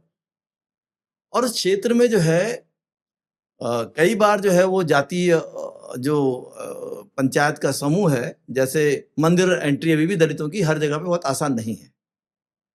उसके लिए बड़े संघर्ष चल जाते हैं। वो बोलते हैं जी हमारे मंदिर हैं, हमारे ट्रेडिशनल देवी देवताओं के मंदिर हैं, तो कुछ खुल गए हैं, कुछ वो है। ऑब्वियसली वो पॉलिटिकल इश्यूज बनते हैं। कपलटा कांड जिसे बोलते हैं वहाँ का, जी, बहुत फेमस जी, जी। कांड हुआ था। उसके बाद इस लेवल पे नहीं था, लेकिन आइसोलेशन है। और ये बात को मैं इसलिए कह सकता हूँ क्योंकि जब उत्तराखंड का आंदोलन चल रहा था 1994 में, ये बड़ी पीक पे पहुंच गया था, तो मैं भी आंदोलनों से उस समय जुड़ा था। उत्तराखंड के आंदोलन से, लेकिन दलित आंदोलन से मेरी शुरुआत थी। जो दलितों का एक बड़ा जमीन का सवाल था, 1167 एकड़ जमीन का सवाल था। और ये जमीन जो थी पूरा जो माफियाओं ने या जो समझ लीजिए एक लोगों ने कैप्चर कर ली थी। बड़े पॉलिटिकल पावरफुल लोग थे और वो इस ज़मीन को छोड़ नहीं रहे थे। और जो दलितों को 120-25 लोग इसमें लगे हुए थे, रह रहे थे कई सालों से, उनको हटा करके वो सब उसको फ्लैटन करके अपना कब्जे में रखना चाहते थे। करीबन 20-25 साल में उस लड़ाई को लड़ा हूँ। लास्ट में जो है स्टेट को हमने 1167 एकड़ ज़मीन दिलवाई, जो स्टेट इंटरेस्टेड नहीं था। ये आप लोगों की मेहनत का नतीजा है। ये हमारी मेहनत का रहता है कि ये वो ज़मीन आई, वहाँ सिडकुल है आज, वहाँ आईआईएम आज बना हुआ है जो रुद्रपुर में है। लेकिन मैं वहाँ जा नहीं सकता था क्योंकि खतरे बहुत थे। और एक कि इसको बहुत ही स्लो उसमें हल्के उसमें लड़ा गया कि इसमें कोई हाइप नहीं क्रिएट करना चाहते ताकि लोगों का नुकसान हो। सरकार ने और सरकार के अधिकारियों ने दलितों को ज़मीन देने का कभी नहीं, जिसके लिए मैं लड़ाई लड़ा हूँ। उनकी हेट्रेड जैसे कि लोग लड़ कैसे रहे हैं? हाँ, एस्पिरेशनल कैसे हो रहे हैं? हाँ, एस्पिरेशनल कैसे हो रहा है? तो एक जो उत्तराखंड के आंदोलनों को देखना पड़ेगा, ये मैं बिल्कुल वहाँ पर कहता आया हूँ लगातार कि पॉलिटिकली भी और जो वहाँ के बौद्धिक लोग भी हैं, वो उत्तराखंड के अंदर जो दलित लोग हैं, शिल्पकार लोग उनको वहाँ पे कहते हैं, दलित शब्द इस्तेमाल नहीं होता उत्तराखंड में। अच्छा, शिल्पकार। उत्तराखंड में शिल्पकार ऑफिशियली जो है शेड्यूल कास्ट के लिए इस्तेमाल होता है, शिल्पकार। तो शिल्पकार लोगों को जो है एंगेजमेंट आंदोलनों में कैसी हो और कैसे वो पॉलिटिकली आए रिप्रेजेंटेशन के तौर पे, क्योंकि उत्तराखंड में सरकारी तौर पे SC/ST फंड कभी प्रॉपर्ली इस्तेमाल ही नहीं होता है पूरे स्टेट में। मैं ये बात कहना चाहता हूँ बहुत अच्छे से कि उत्तराखंड स्टेट में शेड्यूल्ड कास्ट के लिए जो फंड आता है वो प्रॉपर्ली यूज नहीं होता है, अनयूज्ड होता है, कहीं और जगह यूज होता है। और ऐसा बताया जाता है, चाहे हमारे बुद्धिजीवी भी हों चाहे कोई भी हो, कि जैसे कोई इश्यू है ही नहीं। हम लोग बहुत भोले भाले लोग हैं। This is not true. मतलब मैं दोनों साइड से आपको स्टोरी बता रहा हूँ। मैं मतलब I don't want to blanket चीजें जैसे लोग करते हैं कि जाके कहानी करते हैं। एक रियल आपको चीज बता रहा हूँ। उत्तराखंड अगर अपने जो हिल्स थोड़ा सी भी अगर इनिशिएटिव लें ईमानदारी से लोग, तो it can be one of the best places socially. Socially मैं इस बात को कह रहा हूँ। और प्रकृति तो है ही अच्छी कल्चरली वहाँ की। प्रकृति तो है ही है, लेकिन ये जो क्योंकि रिश्ते हम लोग अभी भी करते हैं, ऐसा नहीं है कि इतना डिस्टेंस नहीं होता। हमारे चाचा मामा वही इस्तेमाल करते हैं, शब्दों का इस्तेमाल ऐसे ही करते हैं। अगर गांव में कोई बुजुर्ग है तो हम उसको चाचा ताऊ ऐसे करके मामा बच्चों से बोलेंगे। तो ये नहीं है कि कोई बोल दे कि वो दलित है तो उस टाइप का लैंग्वेज नहीं होता। हमारे यहाँ की वो भाषा नहीं है। लेकिन रीजन वेरिएट करते हैं कई बार, और कई बार जब वायलेंस होती है उसके पीछे और कई रीजन होते हैं। मैं तो देश भर में दलितों पे हिंसा पे बहुत काम किया हूँ, और मैं मानता हूँ कि एक दिन का काम नहीं होता। वो किसी ने एक दिन तो किसी को मारा है, लेकिन वो जो चिढ़ उसके अंदर घुसी हुई हो कई दिनों की होती है, कई चीज़ों की होती है। किसी ने जवाब दे दिया, या अच्छे कपड़े पहन रहा है, या ये बहुत अपने को समझ रहा है, और वो कहीं क्लैश हो जाती है कई बार। जब नॉन एस्पिरेशनल क्लास के अंदर एस्पिरेशंस आते हैं तो दूसरों को लगता है ये चैलेंज कर रहे हैं हमें, और हालांकि वो जो कई बार वो क्योंकि सदियों का दमन है, हाँ, तो वो भी अच्छा पहन के दिखाना भी चाहते लेकिन हैं। एक चीज और समझ लीजिए, उत्तराखंड में जो इंटरेस्टिंग पार्ट ही हुआ, जैसे हम बोलते हैं ना कि भाई हिंदुइज्म में कोई रिफॉर्म नहीं आया, लेकिन वहां पर आए 1930s में। जो है यही शिल्पकार समाज में दो प्रकार के लोग यहाँ पर, तो शिल्पकार समाज में आर्य समाज गया। Can you imagine that Shilpkar were given the right to have the janeu. हालांकि मुझे पता नहीं कि लेकिन जनेऊ फिर मंदिर प्रवेश का झगड़ा खत्म हो नहीं, जाना वो तो चाहिए। करते हैं लोग अभी भी। जो शिल्पकार लोग अभी जनेऊ पहनते हैं बहुत सारे, ऐसा नहीं है। नहीं, मेरा ये कहना है कि अगर आप आर्य हर समाजी जगह हो नहीं है गए ना। तो मूर्ति पूजा फिर हाँ, वो देखिए ये बात तो है कि नहीं, जनेऊ को ऐसी चीज है कि जो है भाई जो पहन रहा है ठीक है, जिसको लग रहा है। तो ये एक आंदोलन वहां चला, और उसमें से बहुत सारे लोग अभी भी जो है आर्य समाजी हैं। आर्य समाजी तो शिल्पकार वहां दो प्रकार के हैं। एक शिल्पकार जो है आर्य समाज से प्रभावित है, वो आर्य समाजी है, और उसमें भी बड़े बड़े अधिकारी हैं। ऐसा नहीं है कि कोई, वो भी बहुत, आप 10 बात सवाल करेंगे वो 50 जवाब आपको दे देंगे। और दूसरे हैं जो अम्बेडकराइट हैं। अभी दोनों के बीच में थोड़ा थिन लाइन हो गई कि कोई लोग दोनों बन जाते हैं कि मैं आर्य समाजी भी हूँ और अम्बेडकरवादी भी हूँ, क्योंकि आप पॉलिटिकली अम्बेडकरवादी हैं, कल्चरली आर्य समाजी हैं। ये लोग बोल रहे हैं कि सारे के सारे अम्बेडकराइट बुद्धिस्ट नहीं हो सकते हैं। ये समझ लीजिए आप। जैसे हम लोग जो थे, जो खाटी अम्बेडकराइट हो, बोलते हैं कि हम बुद्धिस्ट हो गए तभी अम्बेडकराइट हो सकते हैं। तो कल्चरली फ्लूइड बाउंड्रीज हैं। बहुत फ्लूइड बाउंड्रीज हैं। तो जैसे उत्तराखंड से मुंशी हरिप्रसाद टमटा जी हुए, मैं इसलिए बताना चाहता हूँ कि बहुत सारे लोगों को लगता हुआ कि भाई अम्बेडकरवाद यहाँ नहीं था। मुंशी हरिप्रसाद टमटा जी डॉक्टर अम्बेडकर को चिट्ठी लिखते हैं 1930s में राउंड टेबल कॉन्फ्रेंस के लिए कि I support your call for separate electorate. वो चेतना है। तो दो प्रकार की धारा एक ही समाज में आई, शिल्पकार समाज में। एक तरफ आर्य समाज भी घुसा, दूसरी तरफ ये अम्बेडकराइट मूवमेंट को खड़ा करने वाला समाज भी। तो मुझे लगता है कि जो आज के दौर में तो हम यही कहेंगे कि भाई as long as you know your rights, आप किसको मान रहे हैं ये आपकी मर्जी, मतलब उसमें हमारा कोई क्वेश्चन नहीं होना चाहिए। आप वो फेयर भी नहीं है। लेकिन ये जरूर है कि उत्तराखंड के ब्रॉडर जो पॉलिटिकल मूवमेंट्स हैं, पार्टीज हैं, कल्चरल मूवमेंट हैं, सोशल मूवमेंट है, उसमें दलितों की रिप्रेजेंटेशन एक फेयर लेवल की होना बहुत आवश्यक है। ये बात को मैं बहुत क्लियर कट बोलना चाहता हूँ। और ये पहले दौर में कभी नहीं था, 90s में कभी नहीं था। जब मैं लिख रहा था कि भाई ये सारा आंदोलन ब्राह्मणवादी है, तब जाके जो है लोगों ने दुनिया भर का बोल दिया कि हमारे यहाँ तो जाति प्रथा ही नहीं होती है। तो वो तो बंगाल में भी लोगों ने बोला कि हमारे यहाँ जाति प्रथा नहीं है, बहुत जातियाँ हैं। केरला में भी बोलते हैं कि नहीं है, पंजाब में बोलते हैं कि सिखिज्म में नहीं है, लेकिन है।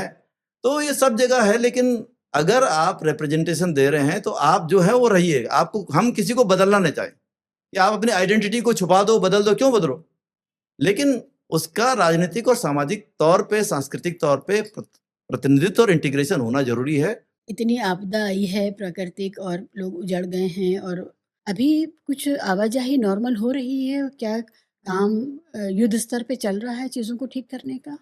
देखिए कुछ चीजों में मतलब कुछ अब की बार जो डिस्ट्रक्शन बहुत ज्यादा हुई है, जी, तो कई normal- क्षेत्र कट गए ना। बिल्कुल बिल्कुल। वो कटने वाले क्षेत्र बहुत आसानी से तो नहीं अभी होगा, थोड़ा थोड़ा जैसे क्लियर हो रहा है।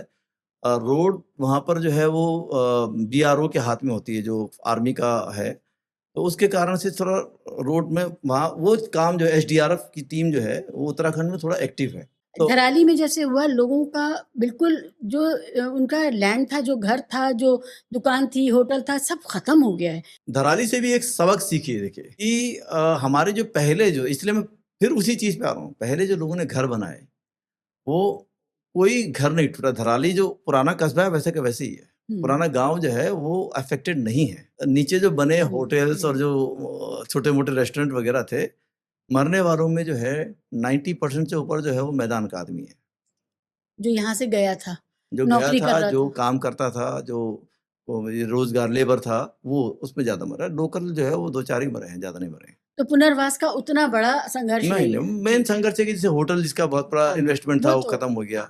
देखिए रोड बनने में और जो चीजें हैं वो तो बहुत लंबा टाइम लगेगा, क्योंकि इस बार की उसमें और कई जगह तो बहुत ज्यादा डिस्ट्रक्शन हुई है। मुझे लगता है सरकार को सीखना पड़ेगा कई चीजों को, क्योंकि देहरादून तक में जो है बहुत भयानक हुआ जी। इस बार। और किस तरह से इसको आगे बढ़ाना है, हाईवेज को, इस निर्माण कार्य को, और कितना पहाड़ काटना है आपको। क्योंकि मुझे अभी याद है, मैं एक बार अभी 5-6 साल पहले रुद्रप्रयाग जब गया, रुद्रप्रयाग में मतलब 2 नदियों का संगम होता है, और एक अलकनंदा है, और दूसरी तरफ से जो केदारनाथ से एक नदी आती है मंदाकिनी, बहुत खूबसूरत नदी है, तो दोनों मिलते हैं। तो उस संगम के पास में हर साल जो है थोड़ा थोड़ा कोई कोई निर्माण कार्य करता रहता है। नीचे किसी ने कुछ बना दिया, कुछ बना दिया करके। तो मैंने ऐसी जो जिस होटल में मैं था, वो बात ऐसी चल रही थी, तो मैंने कहा कि देखिए वो नीचे वो कुछ बना रहा है, क्या है? उसने कहा सब चिंता मत कीजिए, नदी सब बहा देगी अगली बार, प्रकृति इनको छोड़ने वाली नहीं है, ये कुछ भी बना ले महल, ये सही कह रहे लेकिन हैं इसको आप। साफ हाँ, करके वापस अपने धर्रे पे वो इनको ले आएगी। हाँ। देखिए एक सरकार भी समझे इस चीज को, और जो सस्टेनेबल जो चीजें हो सकती हैं उस तरीके से। भाई आपके दुनिया भर में ऐसा होता है, जो प्रिजर्विंग वाले नेचर की जगह होती हैं, सरकार उसमें ध्यान देती है। That's what we call welfare state. आप हर चीज को प्रॉफिट एंड लॉस पे नहीं लागते। अब प्रॉफिट भाई हम हिंदुस्तान को पानी दे रहे हैं भाई, हिमालय नहीं होगा तो बचेगा क्या आपके पास में? आप ये सोचते हैं ना कि हिमालय और रावत हिमालय की नदियां साहब, नहीं। इस पूरे मॉडल की एक परेशानी ये है कि जो प्रॉफिट है, ये एक आदमी की जेब में जा हाँ, रहा है।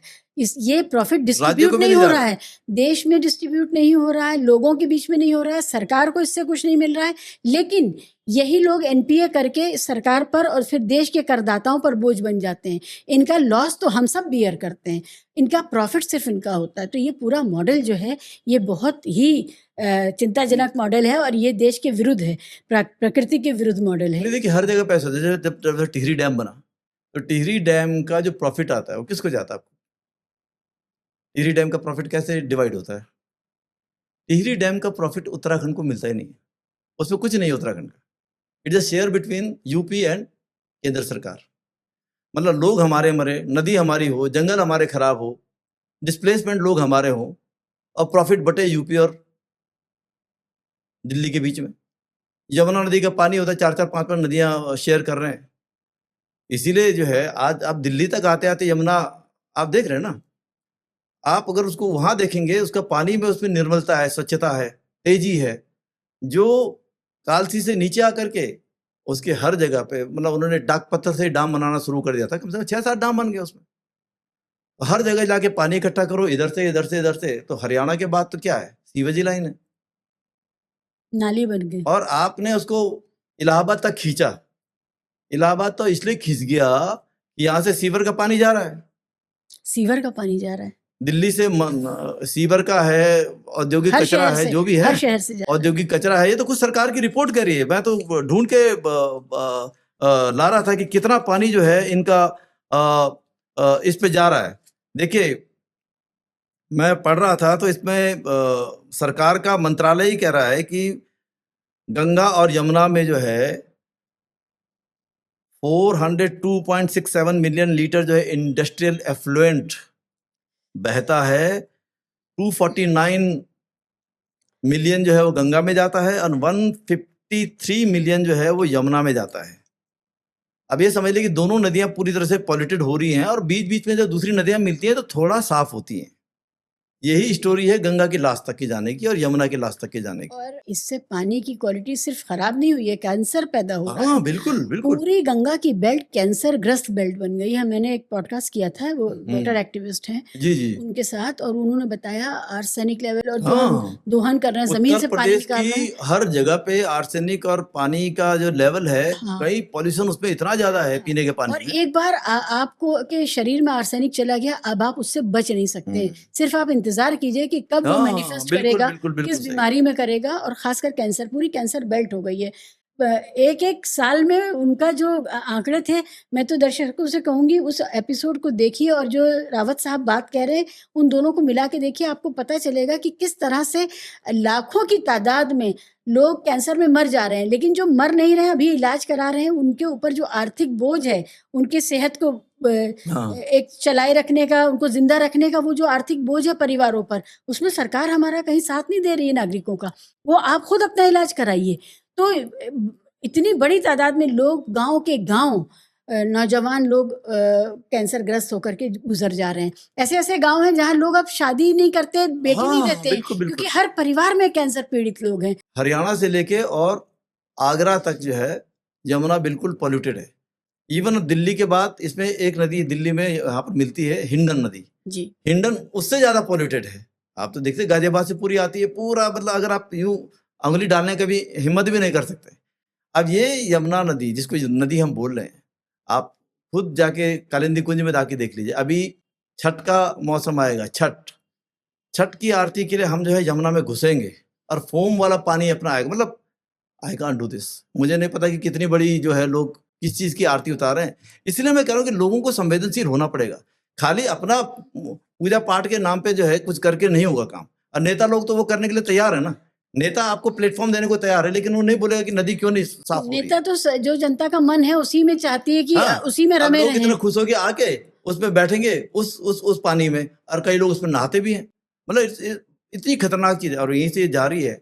मथुरा में इतना स्टिंक है, मतलब आप जब वो पूरे मंदिर हैं उसके बगल से पूरी यमुना निकलती है। हालांकि उसका फाट बहुत चौड़ा है, बड़ा है, लगता है कोई पानी नहीं छोड़ते रहता है ना। ये तो उनकी सारा कहानी ये है कि जो जहां पर घाट है वहां पर खूब पानी छोड़ दो, ताकि लोग अपना गदगद रहे भक्त। बाकी जगह सूखा पड़ता रहे, कोई दिक्कत नहीं पड़ती उससे। तो पानी रहता है, लेकिन पूरा स्टिंक वाटर है, ऐसा काला, इतनी उसकी स्मेल आती है, बहुत खराब। और उसके अलावा देखिए, वहां से आगे जाता है तो आपका आगरा आ जाता है। आगरा में पता ही नहीं चलता, क्योंकि फिर कोई आपने पानी रोक दिया कहीं, तो वहां नदी फिर सूखी भी नजर आती है, रेत नजर आता है। ताज के पीछे जो किस जमाने में उसकी खूबसूरती होती थी वो गायब है। अब यमुना में पानी कैसे होता है इलाहाबाद जाते जाते? तो क्या होता है कि आगरा के बाद जो है यमुना में मिल जाती है चंबल नदी। और चंबल यमुना से करीबन 2 गुना से ज्यादा बड़ी है। And Chambal is a clean river. Clean river इसलिए है कि चंबल को ये माना जाता है धार्मिक तौर पे कि ये श्रापित नदी है। तो इसमें करोगे कुछ काम तो श्राप मिलेगा आपको। तो इसके कारण से वो साफ है। मतलब जहाँ जिस नदी पे धर्म का बोझ नहीं है वो साफ हाँ, है। तो अब वो साफ होने के कारण से चंबल में सबसे ज्यादा घड़ियाल है, चंबल में सबसे ज्यादा मगर है। आप जाइए कोटा में, लोग देखते हैं पूरी चंबल की जो बेल्ट है, रिवर बेल्ट, वो इट्स ब्यूटीफुल। और वहां लोग, मतलब लोग जाते हैं अभी देखने के लिए भी। वो चंबल का पानी जब इससे मिलता है तो ज्यादा पानी होता है। तो ज्यादा पानी होता है तो रिवर थोड़ा क्लीन हो जाती है। फिर थोड़ा आगे बढ़ती है तो वहां केन और बेतवा मिल जाती है और साफ हो जाती है। तो इलाहाबाद जाते जाते गंगा का पानी यमुना से कम होता है, और तब जो है फिर आगे तो हर जगह पे बहाव जो मिलता स्थानीय है। नदियां मिल रही हैं, और जो थोड़ा सी जहाँ पर जिसमें रिलीजियस एक्ट कम है या इंडस्ट्रियल पॉल्यूशन कम है, क्योंकि वो भी मध्य प्रदेश में उतने ज्यादा उस बेल्ट से आ रही तो इतना नहीं है। इस कारण से थोड़ी सी नदियां बची हुई हैं। अदरवाइज अगर हम सोचे कि क्या वाकई में गंगा में जो है पानी जो गोमुख से निकला वो यहाँ निकल रहा है, या यमुना में जो यमुनोत्री का पानी है वो क्या पहुंच रहा है, तो वाकई में वो कहीं नहीं पहुंच रहा है। उससे पहले ही बहुत सारा और पानी मिल जा रहा है। तो कुल मिलाकर के हम अपने जल, जंगल, जमीन, पहाड़, नदियाँ, इन सब को खराब कर रहे हैं। और जहाँ जिन नदियों में आस्था का बोझ कम है वो नदियाँ अभी भी साफ हैं। जी और वहाँ पर जो नदियों के का जो जैविक इकोसिस्टम है हाँ वो भी है, उसमें बिल्कुल। घड़ियाल भी हैं, उसमें मछलियाँ हैं, सब है। बिल्कुल। अगर हम नदियों से दूर रहें तो हम अपनी नदियों का ज़्यादा भला करेंगे। जी जी। पहाड़ों से थोड़ा दूर रहें तो पहाड़ों का भला करेंगे, जंगलों से दूर रहें तो जंगलों का। और इन सब को उनके प्राकृतिक स्थिति में रहने दिया जाए, और हम अपने टूरिज्म के लिए, आस्था के लिए, किसी भी के लिए उसको बिगाड़े नहीं। हाँ, मतलब मैं ये कहता हूँ कि मैं ये नहीं बोलूँ कि आप न जाओ, मैं बोलता हूँ कि जाओ तो फिर अप्रिशिएट करो, मतलब हाँ, उसमें उस डूबो। विनम्रता से हाँ, जाओ, अपने कंज्यूमरिस्ट हाँ, तौर तरीकों के साथ मत अपने जाओ, विनम्रता से जाओ हाँ, और उसको उसी स्थिति में रहने दो, बिना बिगाड़े वापस आओ। हाँ, अपने अहंकार में मत जाओ कि हम हाँ, खरीद सकते हैं और ये महसूस खरीद करने जाओ बिल्कुल, बिल्कुल। हाँ, उसको फील करने जाओ कि हाँ भाई उसको। ये चीज़ है कि मैं हाँ, वहाँ जा रहा हूँ और मैं अप्रिशिएट करता हूँ, हिमालय है। मतलब मैं बोलता हूँ कि जब जाओगे, जैसे विंटर्स में अगर उत्तराखंड जाओ तो बहुत सुंदर है। मतलब जब दिल्ली में और पूरे उत्तर भारत में पूरा एक रोंदू मौसम होता है, रोंदू मतलब बिल्कुल डिप्रेसिंग है ना, हाँ, चारों तरफ फॉग है, इतना जी, वो है। वो उस समय आप हिमालय क्षेत्र में जाओ, चाहे लद्दाख तरफ जाओ, चाहे उत्तराखंड, आपको चमकती हुई धूप मिलेगी और इतना खूबसूरत आसमान, ऐसा लगेगा कि वाकई में हम स्वर्गलोक में आ गए। तो वो मैं इसीलिए बोलता हूँ कि पहाड़ों में जाने का सबसे बढ़िया टाइम जो है सर्दियों का टाइम, तो उसको अप्रिशिएट करिए, वहां जाइए, बैठिए और मास टूरिज्म से थोड़ा कम करें चीजों को। मतलब भेड़ सरकार का चाल ना काम, करें। मेरे को लगता है कि सरकार का काम होना चाहिए कि अब थोड़ा रेगुलेट करे चीजों को। और और हमारे ट्रैवल एजेंट्स भी थोड़ा ओवर सेलिंग कर रहे हाँ, हैं, बहुत कर और गलत धारणाएं दे रहे हैं, और वहाँ पहाड़ों पे ड्रग्स के सेंटर बन गए हैं, वो हाँ, भी हाँ, बहुत सब बहुत चीज़ें हैं, वो उन विभत्स चीज़ों से भी बचें, वो बहुत बिल्कुल बुरा नहीं, है। जो उन जगह की जो सैंक्टिटी है, जो हाँ, उसकी पवित्रता है, उसको बरकरार रखें। जी, मुझे लगता है कि ये बहुत ध्यान रखने की चीज़ है कि हाँ, जा रहे हैं वहाँ पर, ठीक है, अपना अच्छे से जाइए जहाँ जाना है। लेकिन दो टाइप के टूरिस्ट सेंटर बन रहे हैं, एक रिलीजियस टूरिज्म है, एक नॉन रिलीजियस प्लेसेस जैसे नैनीताल है या मसूरी है, कि लिमिटेशन होना बहुत जरूरी है। उसको सरकार को करना पड़ेगा, किसी न किसी को। ये सब नैतिकताओं से नहीं चलेगा, थोड़ा सी कार्य योजनाएं सरकार बनाए तो उसको कंट्रोल करके। पहाड़ी क्षेत्रों में कहीं भी हो, प्लास्टिक और जो आयातित फूड है उस पर बिल्कुल प्रतिबंध लगना चाहिए, तभी हम नए रोजगार पैदा कर सकते हैं। भाई जाओ तो मैं बोलता कहीं भी आप जाओगे तो वहां का खाना खाओ ना, हाँ, वहां के लोकल रोजगार को प्रमोट करो, हाँ, आपको भी अच्छा लगेगा, नई चीज खा रहे हो। अब यहाँ जाके वहां जाके भी आपको वही खाना जो दिल्ली में खा रहे हो। बिल्कुल, मैं अगर दिल्ली से केरल जा रहा हूँ, अब बोलूं कि राजमा चावल मेरे को खिला लो, तो क्या मतलब है इसका जी? बिल्कुल, अगर लोकल खाना आप नहीं खाएँगे, तो वो टूरिज़्म आपने किया ही क्या? जी आपने जी क्या जी। महसूस किया उस जगह को? टूरिज्म का एक बहुत बड़ा पार्ट होता है कि enjoying the local delicacies. Yes, जाइए, एंजॉय कीजिए और लोगों के साथ घुलिए मिलिए, बात करिए। बिल्कुल, वहाँ के स्वाद हाँ चखिए जी, हाँ जी, और बिल्कुल। अपने स्वाद यहीं छोड़ के जाइए। शुक्रिया बहुत-बहुत विद्या जी, आप आए और बहुत गहरी जानकारी मिली, बहुत थॉट प्रोवोकिंग है। मुझे बहुत अंदर से ग्लानि भी हुई कि कभी हम भी पहाड़ पे गए तो हमने कहीं ऐसा तो नहीं वो सब किया जो हमें नहीं करना चाहिए था, कि हम सभी जो लोग हैं, दर्शक ख़ासकर, इस तरफ सोचें और अपने गिरबान में हम लोग खुद भी झाँकें कि हम क्या कर रहे हैं पहाड़ों पे जाके, या अपनी नदियों के साथ, या अपने जंगलों के साथ।